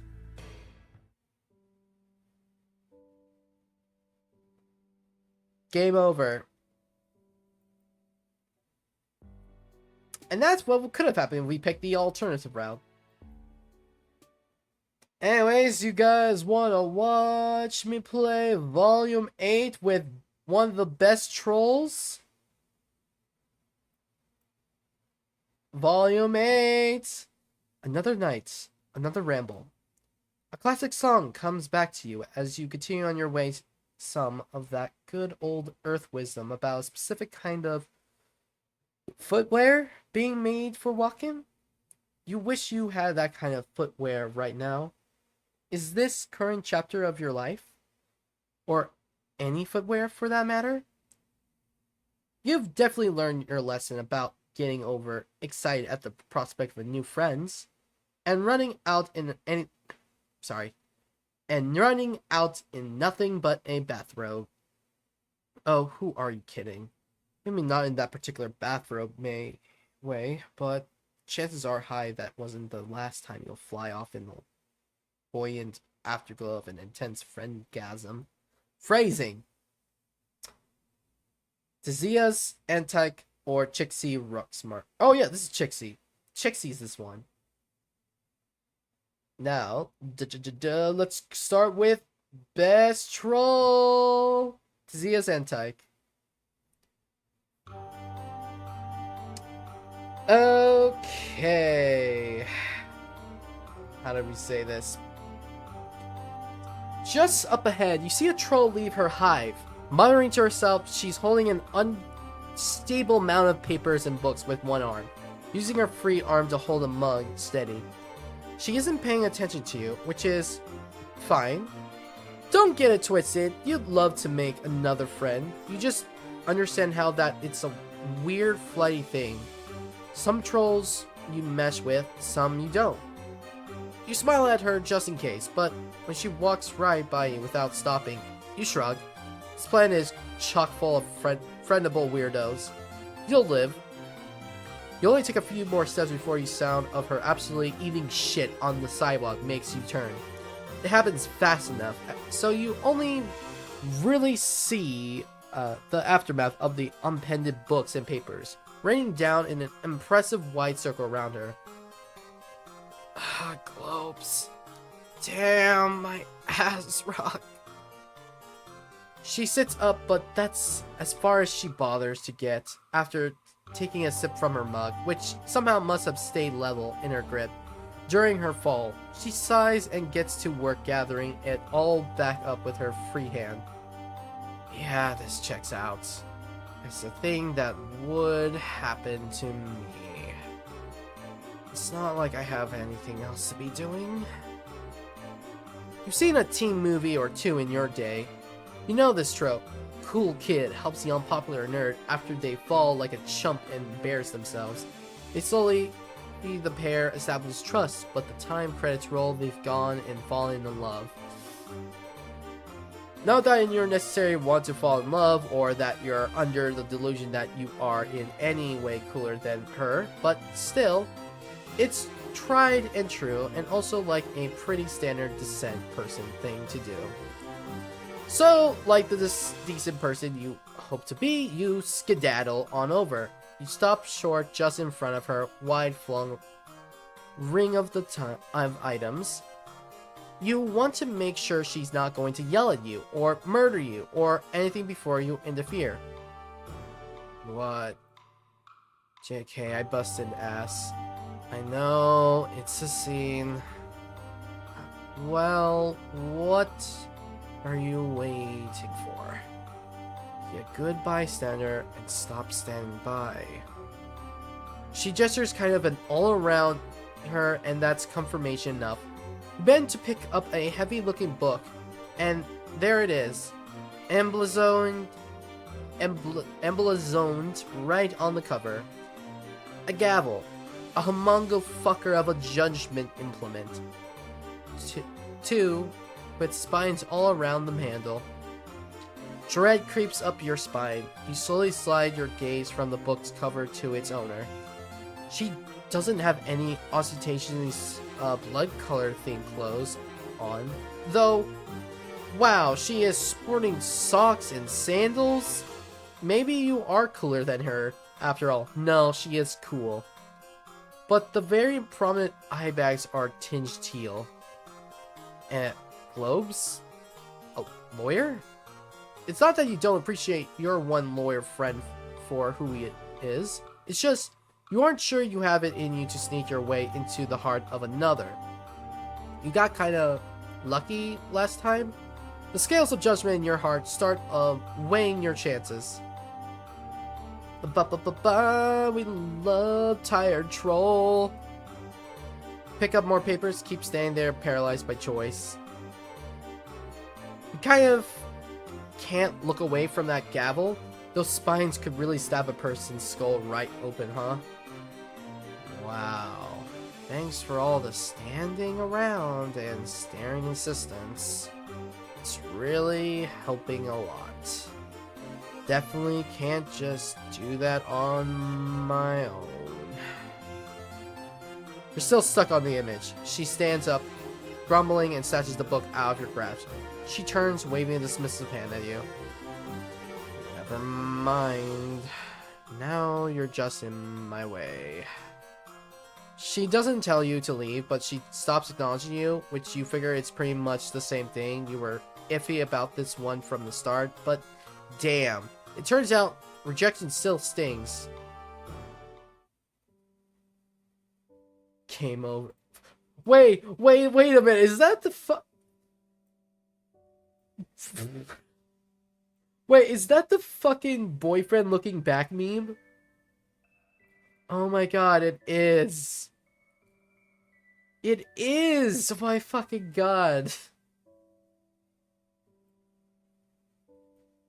Wait, what is this? Bar. What is fucking Bard's shit getting in my way? Okay. Interesting. Pick up more papers. You start making neat piles of all her stuff. After watching you for a second, like she's making sure you're not screwing it up, she dramatically heaves herself to her feet and joins in the effort. Okay, I don't have time for this shit. Make sure to keep the B-34s together in my red folder. Look down at the current pile. B... That's the one with the little hook on top, right? Or is that G? Sweat pricks at your temples. You picked up a little bit of the red Alternian here and there, but you're still not anyone near competent at it. Sifting through the papers, you search for anything familiar. Make out a few words, but there are just a lot of those little guys on these papers, but you've got performance anxiety. Oh, right. You probably still can't read. You look up at her, startled. How could she tell? Well, I mean, you don't look much like a troll. It isn't exactly a gargantuan mental leap to assume you're not from around here. But also, I've heard about you. You straighten up. Any press is good press when it comes to friends discussing you, right? Teals talk. Oh! Unfortunately. Oh. She puts her mug down on the ground and picks up a fallen book. Talking is as she flips to whatever page she's looking for. That little asshole is going to have even more unfortunate crap to say to me when he finds out I set us all back by dropping half our group project in a ditch. She paces in flustered circles until she finds a bookmark among the debris. Flicking a wet leaf off of it, she shoves it in the open spine of the book and slams it closed. Whatever. I can think about that yet. Gotta get all this back in order first. Right, yeah. The ordering of stuff. You keep at it, doing the best you can to keep similar looking things together. You can feel her eyes on your back and you turn to face judgment. You've basically got it right, actually. You did say you were quick at the draw. I'm Tizias, by the way. She doesn't so much smile at you as grimace. It looks mostly pleased as exhausted expressions goes. That's a good friendship building material as any other. You've certainly started with worse than being complimented. The breeze plays at the ends of her frizzy hair, ruffling a few pages while it's at it. Now that you aren't frantically trying to prove your helpfulness and have a moment to think, you don't know if she sidewalked as the best place to be, starting from scratch with a whole filing system. You open your mouth to tell her as much when a huge pop of gust falls in Breeze Jr.'s wake, blowing the neat stack back into chaos. Mother grubbing. She sinks slowing back down in the snow globe of a paper, takes a long sip from her mug, sitting next to her, and then tilts her head back and unleashes a single deep gut holler. Scuttle around, catching documents out of the air until the gust is gone. It's not that Tizias doesn't seem capable, it's just that she seems a bit burnt out. You know what it's like to feel like you're at the end of your rope. So, now that you have half a swinging grab at a handle of things here, you feel like it's your turn to do the heavy friendship lifting. Ba-ba-ba-ba. Honestly, like, burnout is, like, fucking awful. We all been through burnout, Tizias. So just a small breather might help. Offer to help her organize it all somewhere with less of a breeze risk. Let's probably... Just that small breather might help. It's like, a breather might help. You know a breaking point when you see one. You weren't expecting it so early in a potential friendship encounter, but still, it's clear that this troll needs some time to chill. This is a mess. Yeah. She swings the pedalian of her chin over to glare, descending knives at your gut. Okay, yes, it's a mess, but it seems like maybe, just perhaps, it would be best to sort of put a pin on it. Put a pin in it all.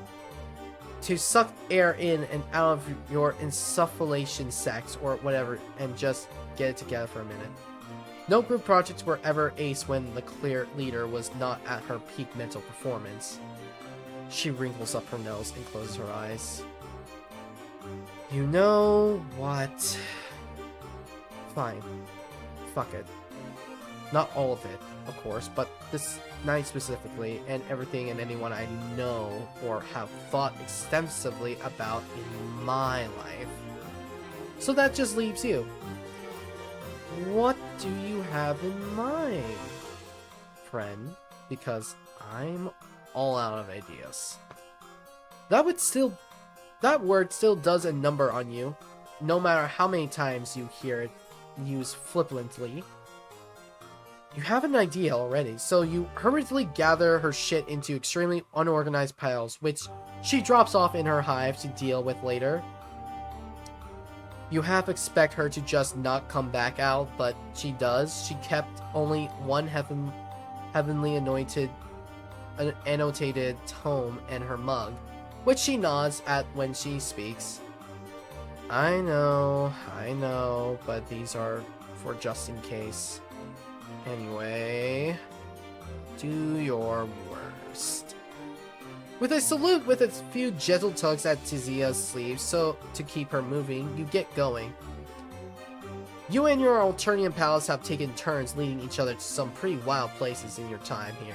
The places you take Tizia's to, though, is somewhere you haven't shared with anyone. It's where you come back to one day when you can't find a friend, or don't want to impose on any of the ones you've made. It's on the outskirts of town where the buildings are spread thinner until the landscape cuts upward in a jagged cliff face, bolted into the side of the rock. It's a tower, or what's left of one. It's basically a heap of scaffolding and rusted out ladders holding up a half-covered platform. But it's been a good place to staunch bleeding and stargaze. Do I give up an outdoorsy vibe to you? Does my half-untucked button-up and paltry muscle mass scream? Would love to scurry up a dilapidated relic. You worry about her hating your plan, but you kind of feel like she complained no matter where you took her. And at this point, the die is cast. So, heave-ho, you say. It's stronger than it looks. You offer to hold her stuff for her during the ascent. She gives you the book, but clutches the mug against her chest. You know better than to pry, but you're dying a little on wondering why she's so weird, but it's unless she gets liquor made from Viscera in there. Or maybe her Lusus gave her the mug, so it's special. Could be both. You shrug and start climbing. Like you thought she would, she follows you, and like before, she complains about it the whole time in like structure itself. You both weather, or it's fine. At the top, she looks around. Is this your hive? It's more like a hideout. You still feel a little shy about it. It's not as fancy as your friends' hives, And you don't have any weird animal parent to make you snacks or anything. Is this a Fuchsia's house? I think this is a Fuchsia's house. That seems interesting. There are only little keepsakes you've picked up along the way, set up on the creaky old table next to some complicated old tech you couldn't get to power on. This must be an old watchtower from when that was part of her imperial bitchiness preferred method of surveillance. She runs a hand over the dusty screen. Oh, Triza? You learned about her. Ha, no. Her bigger, badder, off-world counterpart. The Condess, aka the Empress. Aka Betty Crocker. You look at the rusted barrel of some terrifying weapon mounted in the corner, and then out over the landscape in sprawling town. In the distance, smoke rises from a freshly demolished hive. Glinting in the moonlight, drones circle it like buzzards. It's been like this here. It's been like this here for a while then. Stupid mouse reel. You sit down. Your legs dangle off the side of the platform. Dizias joins you, a safe distance away from the edge. That is one hell of an understatement. But yeah, we've got time-honored status quo in operations here. Streamlined, efficient, brutal. This looks miserable. That's not what you were going for. You sum up the old Roy G. Biv in your head for the 1000th time. She should be safe, right? Teals are middle class, and anyway, she's a lawyer. She's got the powers that be on her side. Saying so doesn't seem to cheer her up at all. I mean, you're not wrong. But being in a position to benefit from the system doesn't make the system more morally palatable. And if I'm being real about it, it's more me being forced to uphold it than anything else. She nods towards the book in your hands. Alright, how does this all work anyway? Can she just not be a lawyer? And aren't there good ones? Yeah, I could quit if I want to get cold.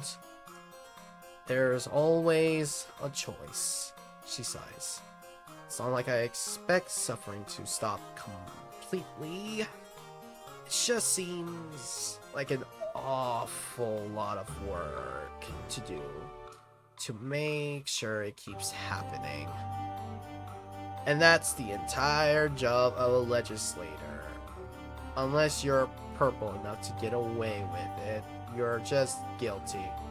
No matter what. It's just a matter of going through all the fanfare of trial. All for the same result. It's sick, but it's so normal by now that no one knows how to begin questioning it. She looks more exhausted now than she did during the paper explosion, like when you use up all your sadness and all you have is a deep broken fatigue. This isn't exactly the rejuvenating getaway you envisioned. There's just so much injustice. You continue to try to be positive. Are there not political parties, some secret underground movements or anything? Sure, most lowbloods you've met have a healthy, fatalistic nonchalance about their situations, but there's gotta be something else out there. There were a few people who tried to stir shit up back in the day. Troll Jesus. It's all kind of hushed up and hard to find any information on the history of them, though. Definitely not the kind of thing they teach you in legislator training. The sufferer. Yeah. One was a mutant blood, and the other had wings. So I guess they didn't have much of a chance anyway. You can't imagine this story having a happy ending, but you still want to know more. There's the subtlest shift in her tone of choice. Now that she's doing more than only complaining, draws you in.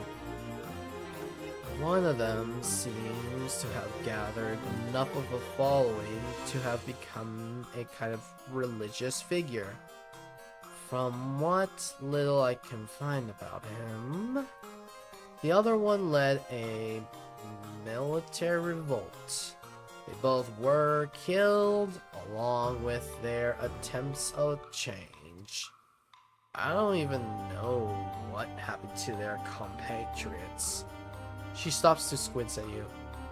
I don't know how you got me talking like this, but in the fuck it spirit of the night, I'm just going to keep going. If it wasn't clear, I'm telling you things that can get me extremely cold. So like, please be chill. You're so chill, the chillest, and also probably pretty gullible yourself. Good point. She squints at you a little longer and then stares out into the night. Her jaw muscle clenches a few times before she speaks. I have some ideas. She's still not looking at you, but she sits up a little straighter. You feel your spine following suit almost on its own. All of us trained to be legislators, like to practice throwing our weight around. Some of us more than others, which I guess you have first-hand experience with. But we don't have much real power yet. We will, though, if we pass our exams. Which I will. I've been staying up most days studying every documented piece of law and some underground stuff to when I find it. There are exploitable loopholes they don't know about. If I can establish myself as a major player, I might have a chance to change things. Some things you can only take apart from the inside out. By now she built up a fevered energy even with the sluggish way she talks. When you shift in your seat, she kind of snaps out of it. Oh, sorry.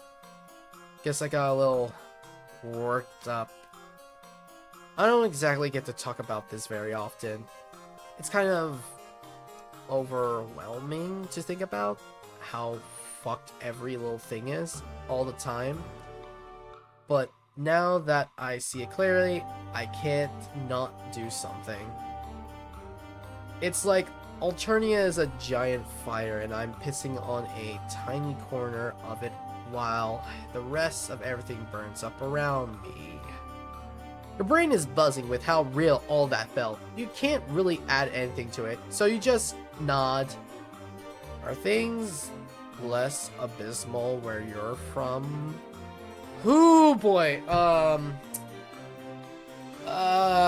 in ways, yeah, at home you accuse is called a defendant, at least.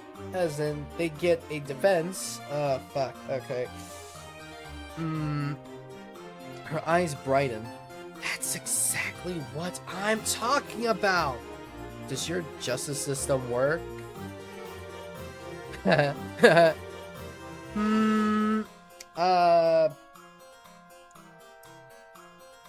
You exhale slowly. Trying to buy yourself time to encapsulate all of your planet's various cultures, social, societal structures, and similarly overwhelming list of injustice in an intelligent blurb. You settle on not always, not for everyone. Her laugh is short and hollow. So much for a light and life form. forms existing somewhere in the universe. Guess until a more kind and just alien life form comes to take over, you'll have to make do with each other. Yeah, you're not so bad. I'd take an expressive resume with you anytime. She gives your arm an awkward tap with her fist, and then looks back out over the edge. Anyway, I'm no religious figure or military strategist. There's gotta be someone out there who is. I gotta use what skills I have instead. I guess until I find them. What the fuck else would I do with my time? Keep pissing on the fire is the best anybody can do. You reckon that and get others hydrated enough to do the same. She laughs. Keep on pissing, eh? I'll drink to that. She takes a big swig from her mug. After a beat, she silently and without looking at you, extends her arm your way. You stare in the mug's depths, a little unnerved.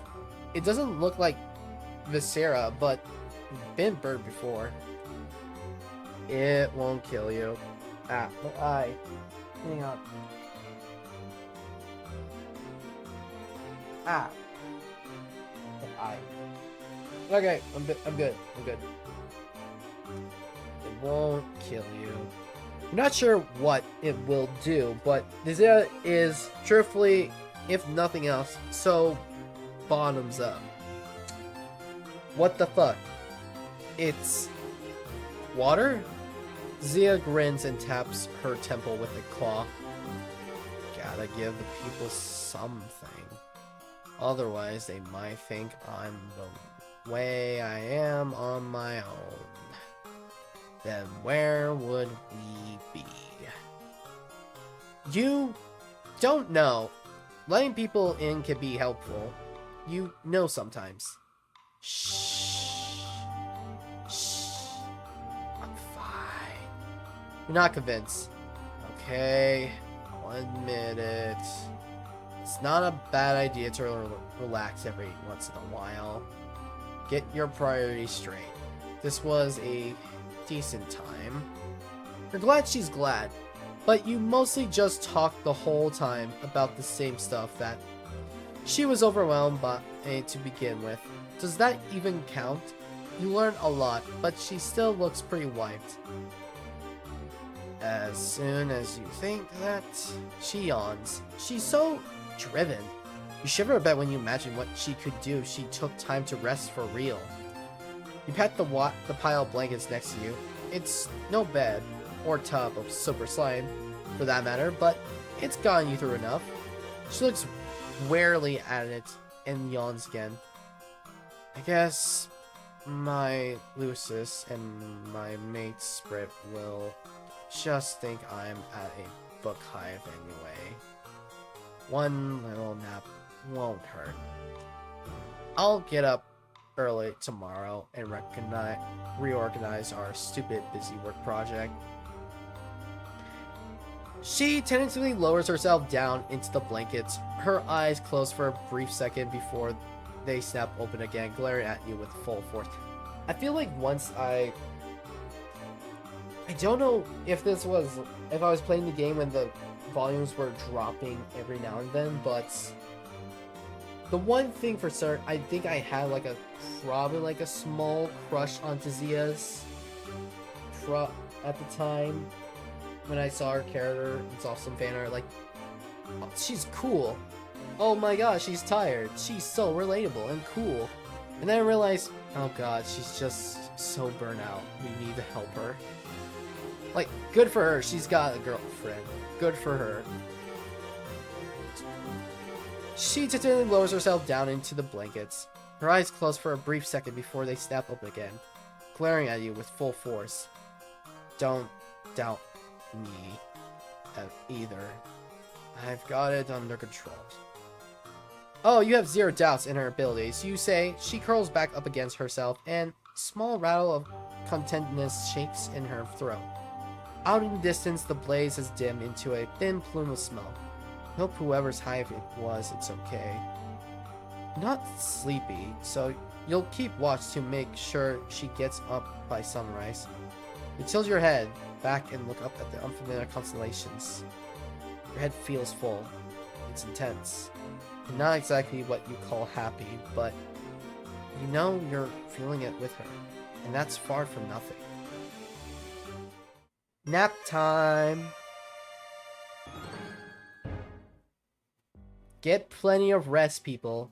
And for those college people, you need rest too. Offer to help her organize it all somewhere with less breeze risk. Hey, you're not. God damn it. Hey, your night is pretty wide open. You wouldn't mind moving this operation to a less windy location and getting it together for real. Yeah? Alright. She still sits there kind of dazedly. So you take over. It feels nice to be useful, even if you're not super confident about your skills. You at least know how to make a mean pile. After you make a handful of them, she moves to join in the effort. So you shush her back down. You're a helpful helperson, and you have God in it. She makes a non-committal noise and watches you work. Try not to feel too bad when she winces at a few of your sorting decisions. She doesn't stop you, at least. She scrunches up her face and yawns, which catches you off guard. Man, she really is wiped. You look away from her to the paper you were about to grab, but it's not there. Maybe it blew into another stack, or you picked it up already and forgot? Yeah, that's probably right. Anyway, she had her eyes closed, so she didn't notice it. It'll be fine. Once you have everything kind of together, you help her to her feet. Pretty sure that was her hive. She just walked out, so you asked if you should go there. No, I was headed to the book hive. I can take you there. She seems to rally a bit now that it's her turn to lead the way. She picks up a hefty stack of her things, balances her mug on top of it all, and starts walking.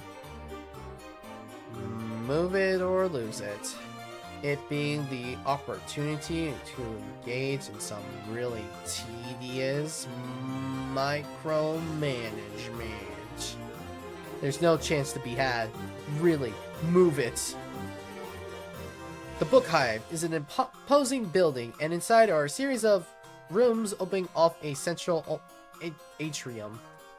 You walk past one open set of double doors showing off a room full of weird statues and displays cases, and another one bright with the light of dozens of display screens and humming with electricity. Further around the curve of the room, you pass a room full of brains in jars. It really looks like brains in jars. There's another, still, a windowless one, ostentatiously secured with multiple padlocks and what looks like a retina scanner. There are a bunch of trolls in each room, and as you keep passing doors, you realize there are almost all teal bloods. Are they, nerd casts? Wow. Harsh. I mean, yeah, though. We kind of are. I know plenty of Goldbloods who spend their nerd energy ruining the internet from their basements, and Blue Bloods usually have their own personal jerk-off book hives. And there are always outliers, I guess. But yeah, between us and the Jades, the book hives is blue-green dweeb city. Dizias keeps moving like this is nothing new to her. You guess it isn't. She pushes a creaky wooden door open to reveal a large study room full of bookshelves and furniture. There are even a few weird-looking ferns decorating the place. In here are a bunch of trolls, some reading, many on their computers. You dump the stuff you lug here onto one of the tables. The sound echoes in there, and a handful of trolls looking your way. Yikes. I hope your presence won't be too conspicuous. And you're probably fine. Unless anyone gets horny for acting grown and wants a bounty. But you're with me, so there probably won't mess with you. You're a little surprised by that. Desia's, who has slumped down into a chair and is stolidly reorganizing her piles, doesn't exactly give off a brawler aurora. No, like, they know I'll take them out of it, or whine at them about leaving me alone until they do. That makes you feel safe enough. So, time to do some old-fashioned organizations. What is this big project anyway? It's just some bullshit. She stops and cuts her eyes around the room, but no one is still paying attention. As far as you can see, she starts speaking again, quieter. An assignment for one of my legislator training courses. We're supposed to choose a prosecutable offense from the scrolls of eviscerations and list all potential. She must be able to sense your eyes glazing over at the idea of another long and not paraseeable legal jargon ramble because she cuts herself off there. It's barely worth describing. Grub school level, honestly, but it's extremely fucking tedious to research and then annotate, especially when you can't find sources that haven't been scrubbed nice and fuchsia. Anyway, as long as we get things in the right folders in the right order, we should be good for now. Sounds good enough to you. Plenty of time to keep chatting and getting to know each other, though. She said this was a group project, right? Where are her group members? Shouldn't they be contributing? Ha!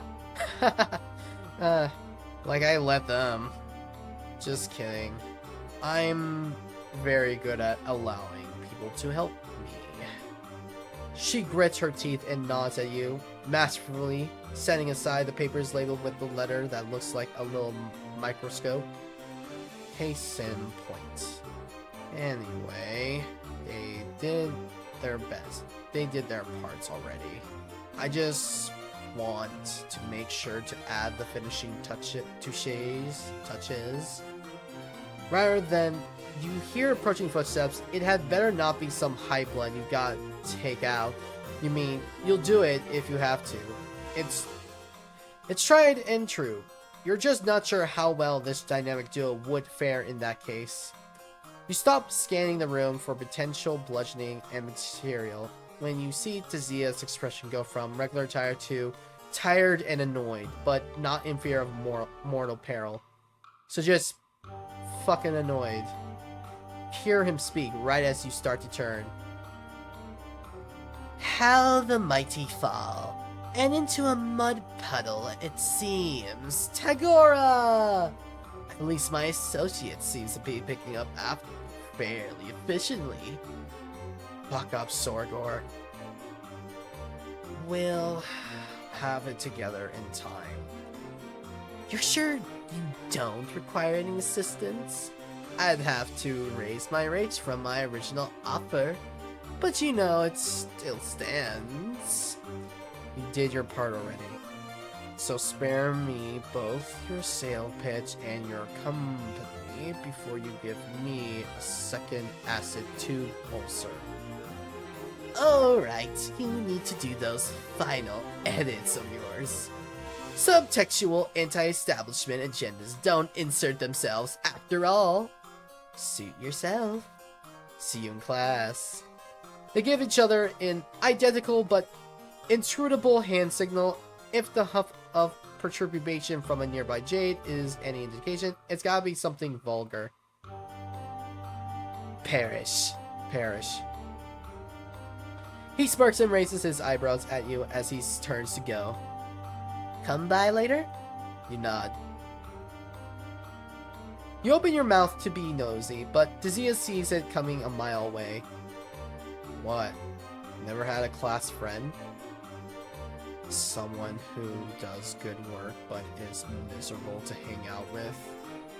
I don't have time to waste on more than one quadrant or I'm lying to you, so don't blow a brain gasket. Just when you think you have all the troll dynamics down, you gotta make room for that cursed bastard nuance anyway. You guess it makes sense you and your troll friends have all kinds of weird vibes with each other too. Whatever works. They're just like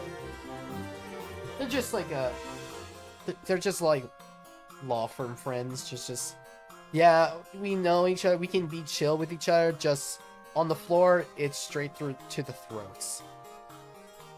Exactly. You go back to happily sorting. Tizia's rolls her shoulder and start leafing through your piles. Where's my... Have you seen a handwritten page? It should be here. She starts double checking herself. Her pace doesn't so much escalate as it does intensify. Her whole body becomes almost graceful with efficiency. You got everything right? I thought I watched where it all went. I could have sworn I saw it land. You can help her redo a lost page. It shouldn't be too hard to recreate it. That doesn't help. She glares at you and starts forcefully whispering, still double checking piles without looking like she knows them by touch. You don't understand. Those were my personal notes on an extremely sensitive topic I discovered while researching. I was only planning on using it to inform my stance, not turn it in with the rest. It's not here. She stops her futile search, downs the rest of the whatever's in her mug, and holds her head in her hands. I'm fucked. I might as well lay down right here and until moss grows on my desiccated body. Oh, that's dramatic. You don't want to blame her or anything, especially since it's possibly sort of your fault. It's lost, but you still want to give her hope. Maybe next time she could use Gorgle Docs. It won't blow away, and it has collaboration settings you've used them with. Her head pops back up with her features slack. I can't use Gorgle Docs for this. Are you listening? That is the whole point. You know who owns that right? Every document is monitored. Analog is the only way to do anything unless you know how to get me onto the dark web. Which I fucking doubt. If someone found it, if my handwriting is recognized, I'm dead. Then I'll never be able to. She trails off, just sort of slumped in her seat, staring into the void. Shit. You really fucked up. You admit to her that you may have allowed one page to blow away when you weren't paying attention, and that it could possibly have been that one. Great. I can't believe I was so stupid enough to let someone else handle things. I was just so tired. Her shoulders start to shake a bit. Oh no. She doesn't cry, but you almost wish she would. The way she just keeps blinking back her tears and hiding her face with her arms is worse. It feels invasive to watch, and thankfully it doesn't last. She sniffs once, clears her throat, and wipes her face with her sleeve. Silently, she stacks all her things back in a pile. Okay. I need to retrace my steps. Maybe it hasn't been spotted. Maybe it'll be okay. Won't. But, well. Reach to help, desperate to fix the situation, but she gingerly picks your hand off one of her books and drops it in your lap. Your stomach sinks to join it. No. Don't worry. I've got it. She wrestles it all into a precocious heap in her arms. It wobbles once as she makes her way steadily to the door, but she catches it herself head high and she keeps walking. She doesn't look back. Game over.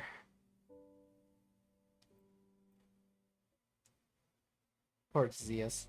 At least we got the ending where she gets sleep.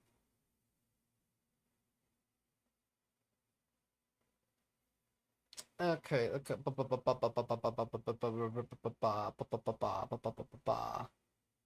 Now we go to the singer. Chixie Roixmer. Roixmer.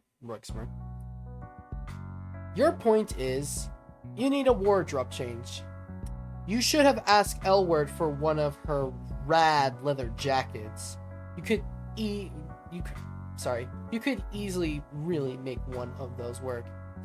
Geez, this is kind of a crummy neighborhood. And there you go again, making snap judgments. Get a little alien culture into you and suddenly you're an expert. Looks like you found the Alternian nightlife. Well, technically all life here is nightlife. If people are nocturnal here, shouldn't nightclubs be called day clubs? Maybe the lure of dancing getting smashed with strangers is not enough to get people to brave the blistering sun. You brave a stiff breeze for it. You aren't much of a partier. But recently you are all about new experiences. You'll try anything once. A long line of people snakes along the side of a building. It doesn't appear to be moving. The club must not be open yet. You consider getting in the line, but there's so many people here. You really are more of a one-on-one friendship type. You go around the back instead to your old friend. The back alley and the dumpster. Distantly, you hear music. Comes on every few seconds and then drops off. Maybe a sound check? Ah! You hear something else. Ah! A musical sigh comes from up ahead. You turn a corner to find a girl standing alone outside a back entrance. A heavy door is propped open with a chunk of concrete, like someone had gouged it out of the street. The girl has on a sweater, dress, and leg warmers. A bronze sign splashed across her chest. You wonder if you should consider painting a sign onto your own clothes, just to make yourself seem more normal. Yeah, no, probably no point. You'd also need to paint yourself gray and find a pair of fake horns. Who would do something like that? Sounds like a huge pain with absolutely no benefits, let alone you probably have to get I don't know, Sharpie marker, maybe put in a bathtub, and probably that be a way of dyeing your skin, but that seems like appropriation and racist. And probably skin poisoning. Anyways, the girl hasn't noticed you yet. She is staring at her feet and sighing.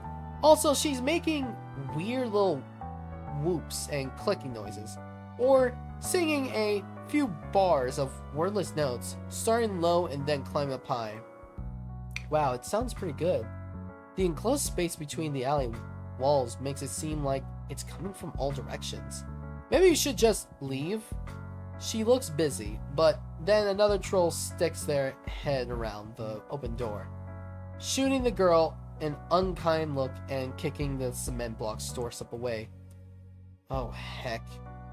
There's really only one reason you would prop open a door. Grab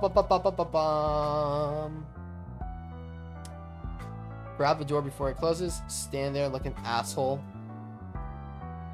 Like the witness to a disastrous car accident, you stand there and watch as the girl notices the door closing and lets out a squeak. Jumping for the handle, she misses it and smacks her knee against the metal frame. Ouch! Damn it! She has a soft musical voice, even when she's swearing. You ask if she's okay. She stops rubbing at her knee and looks up at you. You're quite a bit taller than her, but she looks older than some of the other trolls you've hung out with. No worries. Well, at least not about my leg. If you want something to worry about, I'm sure I can come up with some ideas without much trouble. You sure her that you've had plenty to worry about recently, though you appreciate the offer. She gives a fruitless tug on the back door. She knocks, nobody comes, and she knocks again. Still, nothing. You tell her that someone kicked her doorstep out of the way. She looks disappointed, but not surprised. Oh, well, I'll just have to go back around the front. Could be worse. Would you care to join me? Oh my god, you thought she'd never ask. This is working out perfectly. You are so glad she got locked out. Back with you, the rest of the garbage. I'm Chixie Ruxmer. Although I'm sure you already know that. I don't think you're an idiot or anything. You know, meet and greets are usually after the show, but you seem nice. You aren't sure how she figures that, since all you've done is stand around. It's true, though. So you don't protest. You are a nice, super nice. Might be the nicest son of a bitch on this whole dang planet. You ask her if she's performing here tonight. Of course. Why else would I be warming up in a dirty back alley? You tell her you've seen people do far weirder things, she laughs. You aren't wrong. People around here will do anything for attention nowadays. For instance, you are walking around in an albatrossian robe. You cough delicately. True, very true. She's got you there. If you come inside with me, I can give you an autograph. I don't have anything to write with back here. Chixie seems to think that you are a fan who managed to get past security to escort her in person. She doesn't seem too upset though, more like delighted. You think back when many friends ago too, when Sarava told you it was dangerous for lowbloods to get popular, you wonder if Chixie trusts you because she thinks you're also a lowblood, or maybe she's just not that popular. You follow her back to the front of the club, past the line of trolls waiting to get inside. A guy whistles at her, and she gives him a flirty little wave, along with a flat smile, a customer service smile. She shows the bouncer something on her palm husk, and he lifts up the velvet robe. There with me. They're my +1. Wow, you've never been anybody's +1 before. A bunch of people in line look annoyed, but Chixie ignores them. You follow her, tripping a little on the hem of your rope. Be careful, huh? You don't want to twist an ankle. Chixie speaks with a tilt? I think it's supposed to be tilt. Chixie speaks with a hang on. Let me just make sure that's right. Lilt,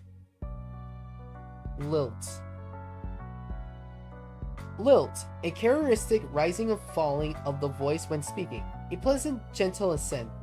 He spoke with a faint but recognizable Irish lilt. Speak, sing, or sound with a lilt. Okay, that's interesting. I love learning new words. Like a character in a musical getting ready to burst into song. You hope you aren't supposed to participate if she does. You're a little too busted for impromptu dance numbers, and you're also liable to flash someone in this robe. You hear music and chatter from down the hall, but Chixie pulls you in another direction, towards the dressing rooms. You pass several closed doors, stopping in front of one that seems to be the process of being cleared out. A bunch of shit is spilling out into the hall, clothes trailing out in suitcases. A microphone cord seems to be slithering slowly among the detritus. Charming. God, I can't do anything with someone messing me around, locking me out, and now this?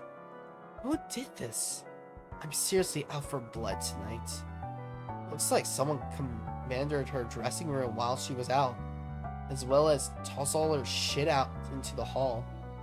I have to deal with this. I'll be right back. You can borrow some clothes if you want. In fact, I insist. She leaves you in the cramped little room. It's dark in the hall, but everywhere in Alternia is kept darker. Then it is comfortable for you. You're getting used to it, though. You imagine humans used to have to deal with this all the time.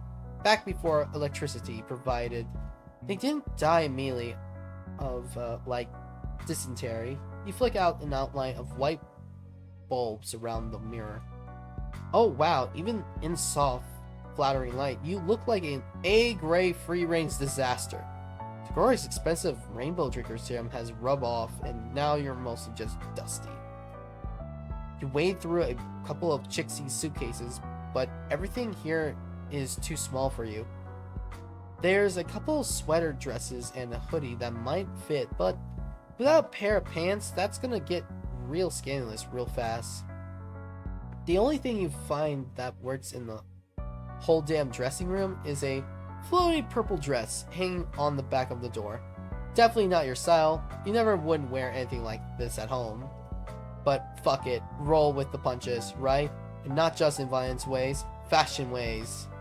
You give a little experimental twirl in front of the mirror. You aren't gonna break any hearts, but you'll do.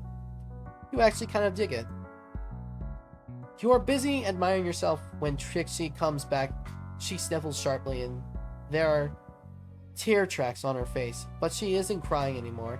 In fact, she looks mad as hell. Oh damn, is she mad at you? Did you manage to fuck something up without even being there? You've got mad fuck-up skills. I got bumped. They kicked me off the lineup. I was supposed to be opening, but some new band came in and they have a pure purple blood drummer.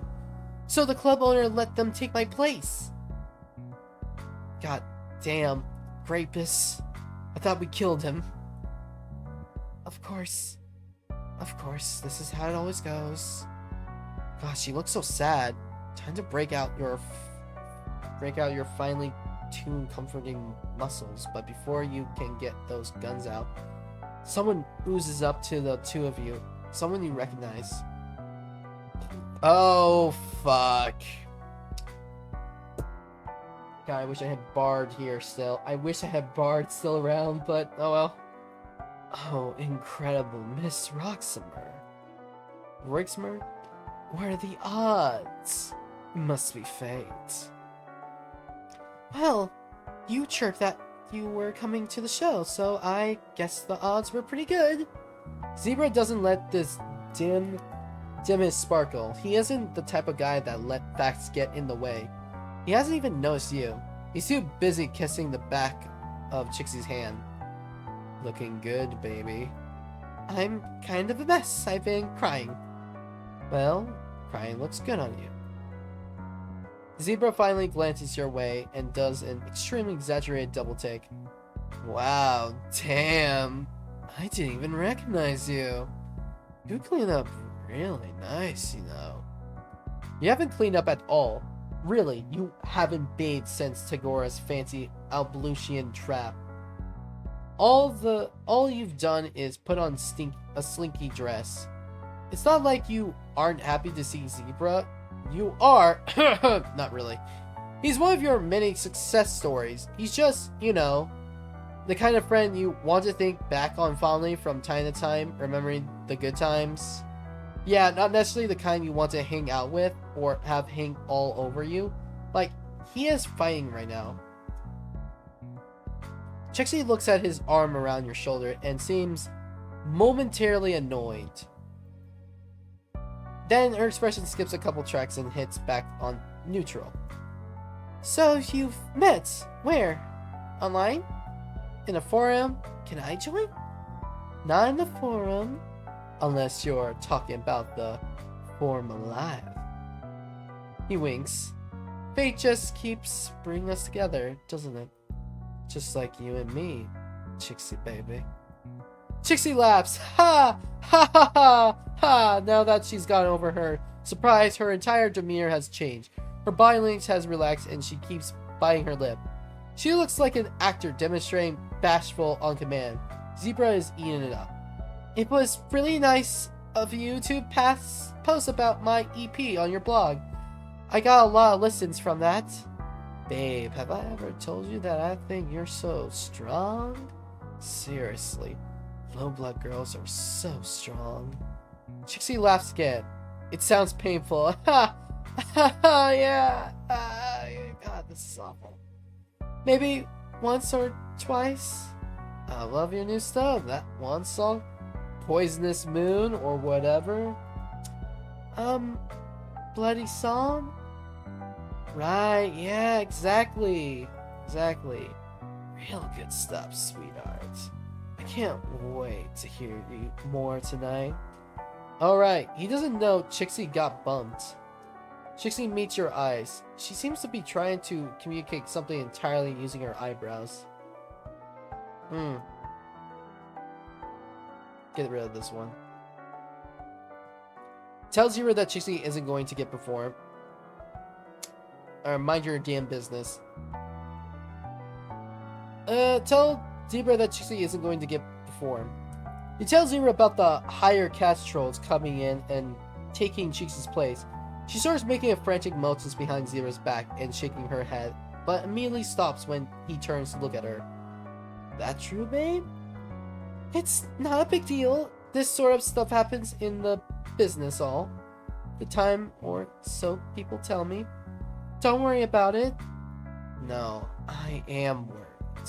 I always worry about lowbloods in terrible positions who can't help themselves at all. I'll take care of it for you. You really don't have to. Zebra touches her arm for way longer than is necessary. It's more of a shoulder rub than a pat. Chixie seems to be trying very hard not to shrug him off. Her smile belongs on a Halloween mask, a rictus grin. The two of you watch him swagger off back toward the front of the hall. Chixie lets out a breathe. I wish you hadn't done that. He's got a really popular music blog, and he's an indigo, so I have to be polite. One bad review from him, and it's over from my career. But I try to interact with him as little as possible. You hadn't realized that Zebra was a musician. He's not. Oh, he's not. He just reviews albums and shows. Stuff like that. He makes a lot of reposts, but he got tons of followers. Don't get me wrong, it really is nice to be noticed, but he's just a little pushy. And I don't have time in my life right now for quadrants. You know what I mean. You do. You so do. Does Zebra try what he tried with you on every lowbud he meets? You aren't sure if that makes you feel worse or better. Chixie talks about him like he's a natural disaster, a tornado that she has to avoid to keep from getting torn apart. Like it's just inevitable that people would treat her like she owed them something. I don't want to seem ungrateful. You tell her that she doesn't seem ungrateful. From where you're standing, she doesn't seem to be doing anything wrong. She sighs, blowing a piece of her hair out of her eyes. Too bad doing everything right... Too bad doing everything right doesn't automatically mean things will go your way. When Zebra comes back with such little time has passed, you don't think he could possibly have done anything. He shows you and Chixie all his teeth. I got it all fixed up for you. You go on tonight. In fact, you're headlining. You're welcome. Chixie's mouth drops open. What? How? I get to do anything I want in my own club. Wait. What? I bought it from the owner. He's just a teal. Seriously, business ownership is a little ambitious for a mid-blood, isn't it? I convinced him that it would just be easier for him and everybody else if a high blood took over. I'd be meaning to get into the club scene anyway. Now you'll always have somewhere to perform, provided you do everything I say all the time. He grins to show that's just a joke, but there's also something in his smile that you really don't like. You regret asking for his help.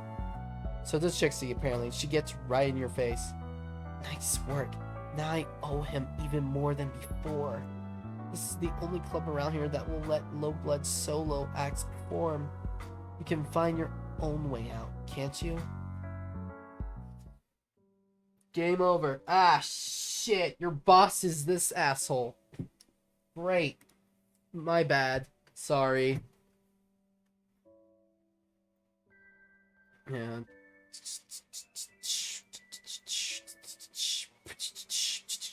Behold. It is I, Pabs. Your silly little man. Look at this silly man. Game over. I don't think I could... Can I turn it? I don't think I could turn it or not. No, I don't think I could turn it. Anyways.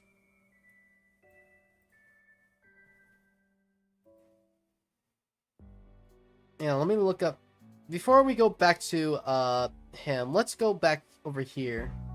Grab the door before it can close. Displaying the dexterity of someone far healthier and far less dressed in a slinky bathrobe, you grab the door before it can slam close. The bronze-white girl's attention snaps up and she breaks off mid-tone. She takes in a misplaced concrete and holding the door. Oh, thanks for catching that. I would have had to go all the way around the front. It must have been the wind. Just what sort of wind do they have here that could pick up a chunk of rock the size of a turtle? Unless wind is urban slang for some rude douchebag. She gives you a quick smile and darts through the door, letting it close behind her with a solid click. Yep, locked. The briefly gleaming flare of friendship you felt when she smiled at you in earnest thanks stutters and dies. You really had a moment there, and now she's inside, and you're out here where you will never reap the fruit of glorious friendship you planted with that act of kindness. Jeez, what's the point of doing something nice if you don't get any credit for it? Fucking nice guy act. Don't, no siree.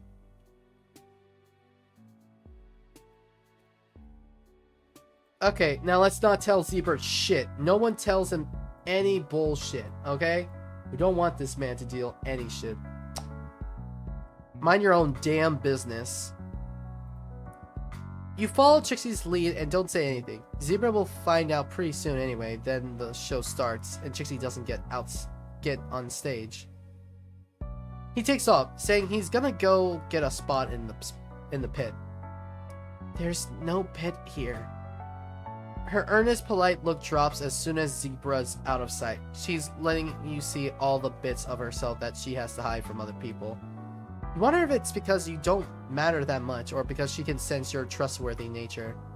You are a natural optimist when it comes to friendship, so you decide to believe the latter. Come on. I want to get a good look at the jerks who took my stage from me, so I can talk about them on my vent shitter. You can follow it if you want. Only like 4 people do. It's not like anybody cares about my problems anyway. You risk an encouraging pat between her shoulder blades and she steps and wipes her nose. At least I have you, my one non-creepy fan. At least I think you aren't creepy? I guess I don't know you that well. You're sure that you aren't creepy, at least not as creepy as that guy.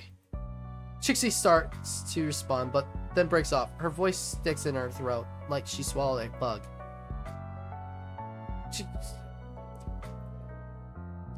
It's like she swallowed a light bug. Actually, they might eat light bugs. Well, fuck. Simile cancelled. Anyway, Trixie stops talking, and you realize it's because she's listening instead. The first band it's on, going from Trixie's direction, this must be the band that scoped her. I can't believe it. I can't. She takes off. You aren't sure if you are supposed to follow, but she swoops back in and grabs your hand to drag you along behind her. You go past the club entrance and up a staircase. Emerging in a tiny backstage area, Trixie stops just outside the stage lights. The band on stage is 4 trolls, mixed cast, judging from their clothes. Although you suppose they don't have to wear clothes the color of their blood, although most trolls seem to. Law or tradition, both are dangerous to break. That's my song!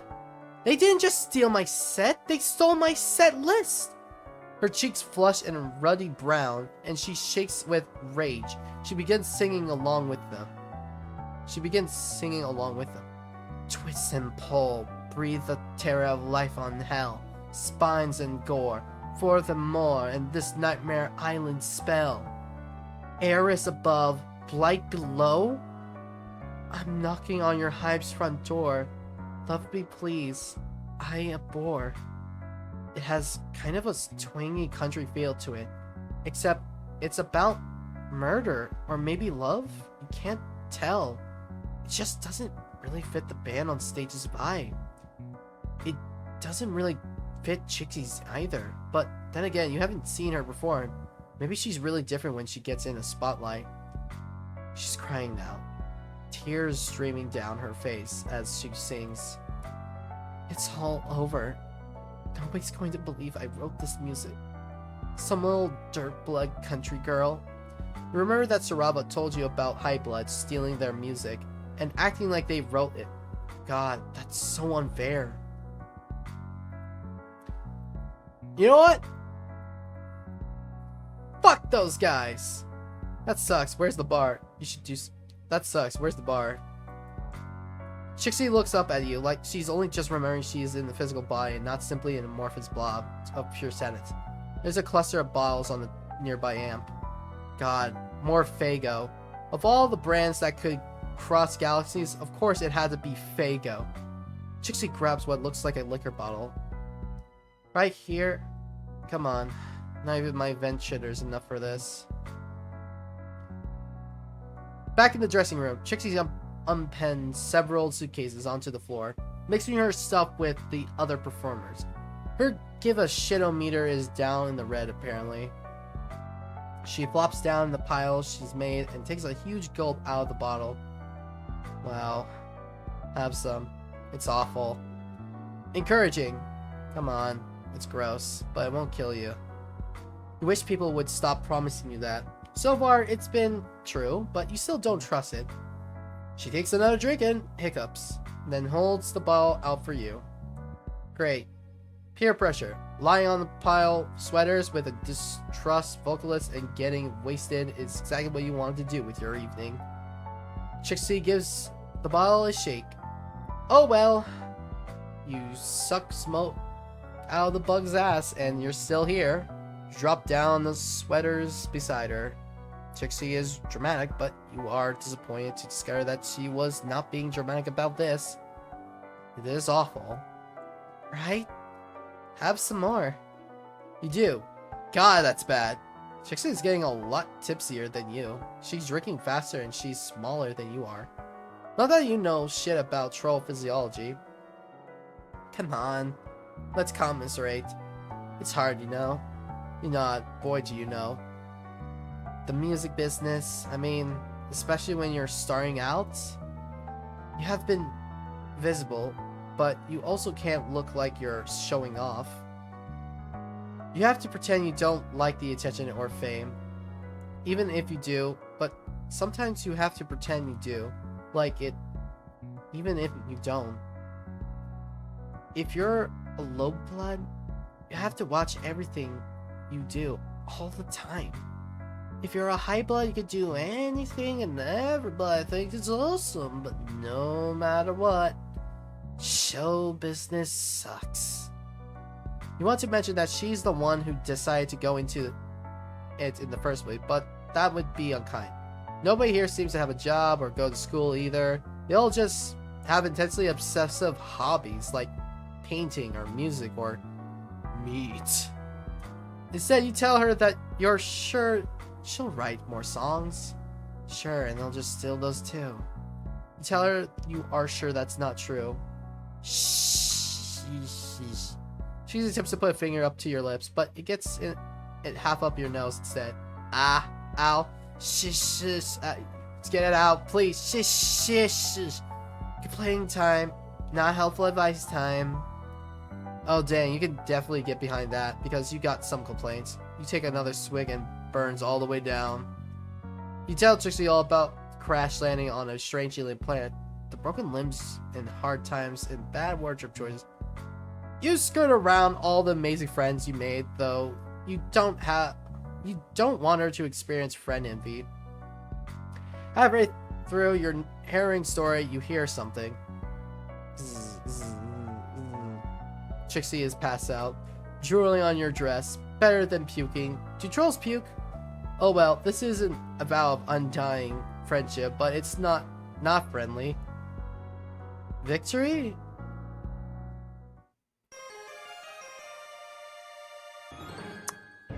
This is one of the endings. Interesting.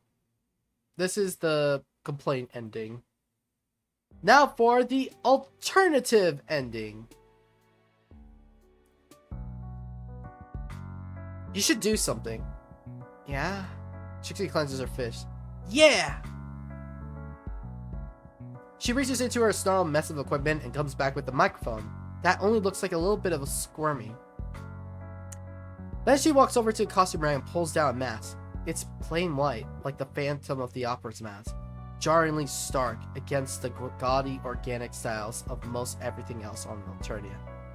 She waits for a dip in the volume of the song, and she gets on one right after the bridge. Then she switches on the microphone and takes a huge breath. Shut the fuck up! The shout reverberates around the club. The sound of the crowd dips and falls off almost entirely. The band staggers to a slow, rattling stop. Nobody seems to know what's going on. Oh hell, this isn't what you meant. You meant like egg their tour bus or trash them online. Trixie steps into the light and murmurs goes up through the crowd. The band singer lowers her microphone. She's in short blue dress with long vicious claws painted red. You aren't up on all the trends, but you're pretty sure that red is edgy. Trixie covers her microphone and says something to the band. The cerulean stares at her for a few seconds before letting out a cascading spray of laughter. Sure, honey, okay. Condescending and sweet, like Trixie is a toddler who happened to wander on stage. She points finger guns at the guy on the soundboard. Razor, give a lady a beat. Oh god. You know what this is. You see Trixie's face framed by the lights, focus, and intent, all simpering gone. You like that? I wrote it. You hit it? I own it. Coming in hot, trying to steal my spot? Oh lord, is this a limerick? Just grab my bulge and deep throated it.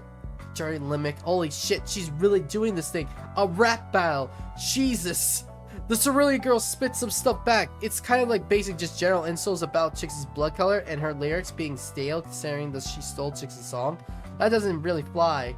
The crowd doesn't know that, though. They're eating it up. They probably think it's all part of the show, some fiery little low blood coming on stage to shake things up.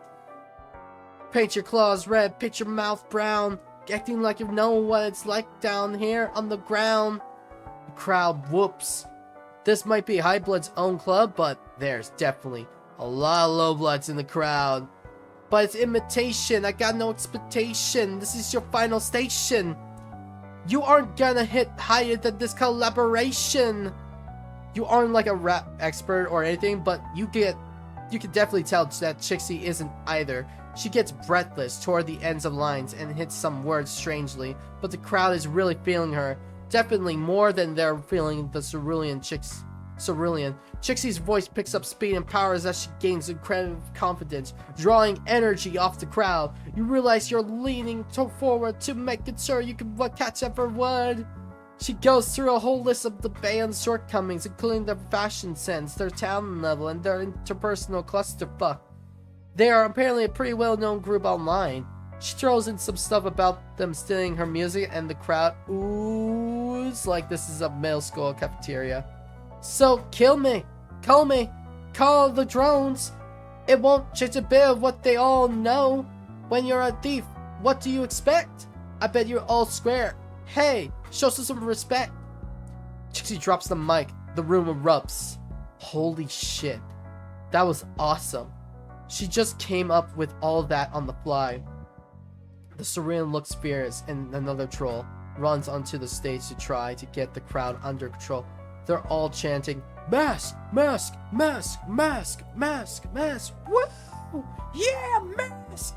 Trixie runs back off stage, chucking both the mask and the microphone back where she found them. She grabs you and you run all the way back out to the alley where you met, letting the door close behind you. Guess you're done with that club. Trixie's eyes are all round and shell shocked. I just did that. Yeah, she really did. I just told a bunch of high-bloods to eat my bulge. You don't know that a bulge is, but yep. Fuck, they liked me, didn't they? They were cheering for me. You say yeah, you're pretty sure they were. Holy shit, I'm going to be cold. Did you hear all that stuff I said? You can't just state stuff like that. Remind her that she was wearing a mask when she did it. Oh right, nobody will know who I am. I'm safe.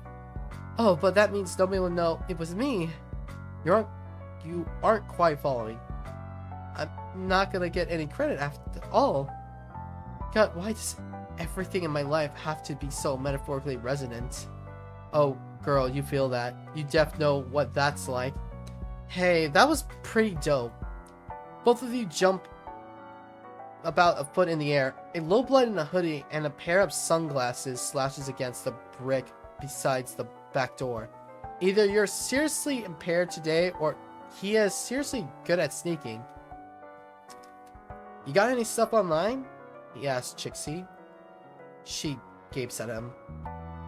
But I was wearing a mask. How did you know? Well, you're standing right outside the door and you're wearing the same clothes you did up on stage, so...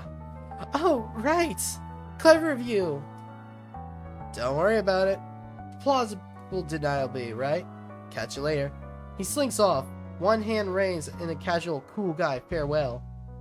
See, you tell Trixie some people will figure out who you are. Possibly just randos outside of clubs. But still, she can do this. She can make her dreams come true. You're totally right. I so can. I guess all hope isn't lost. At least not until another insurmountable obstacle comes along. Thanks for, well, everything. I would never have gone out there if not for you. She hesitates for a few seconds, then goes in for a slightly damp hug. Sorry, stage lights and terror makes me sweat. Good routes. Victory!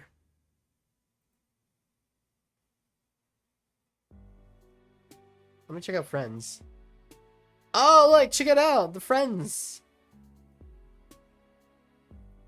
I think these are like befriendments. I think also counts as achievements. Friendship. You found out that being a cerulean blood is hard and nobody understands. Meat heaven. Discover the simple joy of savory bun delights. Her muse. You inspire the struggle of artists. The new moisture wave. You sympathize with the drawbacks of online fame. Bronze balling. You fought off a pack of Lusus Wranglers. Self-care. You took care of the weakest link. Just sign here. You made a new business partner. Kalu Kalay! You helped a reluctant spacefarer soar a little lower. Keeping it professional. You were accomplice to an assassination. Seriously, just friends. You learn how to be a better ally to yourself. Fake date. You dealt with some relationship issues. The fog of impending friendship. You got owned and owned it. Silence of the clowns. You handled your foe like a true artist. Just breathe. You acquired a new palm husk. Stay hydrated. You offered your friend a much needed nap. Mic drop. You listened to a very one-sided rap battle. 3 sweaters to the wind. You drown your sorrows. We love drowning in our sorrows. It's so great. Let's... Oh, wait, hang on, let me shoot. That means we only have...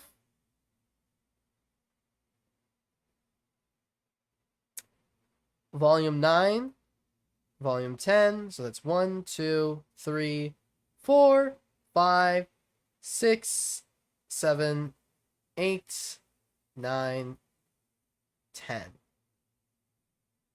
10 to go. Isn't that exciting? Isn't that exciting? We're almost done. We're almost done. We just have to get through like 10 more of these creatures. And I know which one is in here. The tall lady. But we'll discuss that another time. For now, today was a good stream. Thanks y'all for stopping by and saying hello. And I want to thank my co-hosts once again for being here and voicing the first volume of today. Thank you again, Bard, Blue, whatever people call you nowadays, whatever. I hope to see you guys next time on the next volume. Goodbye for now. Let me just before we finish off, I will probably just let's raid a channel. Let's see which channels we can raid. Ooh. Let's see. Ooh, Rattles Soda. Yeah, let's raid Rattles Soda. We're gonna raid Rattles Soda if you guys want to go there. Hope you have fun.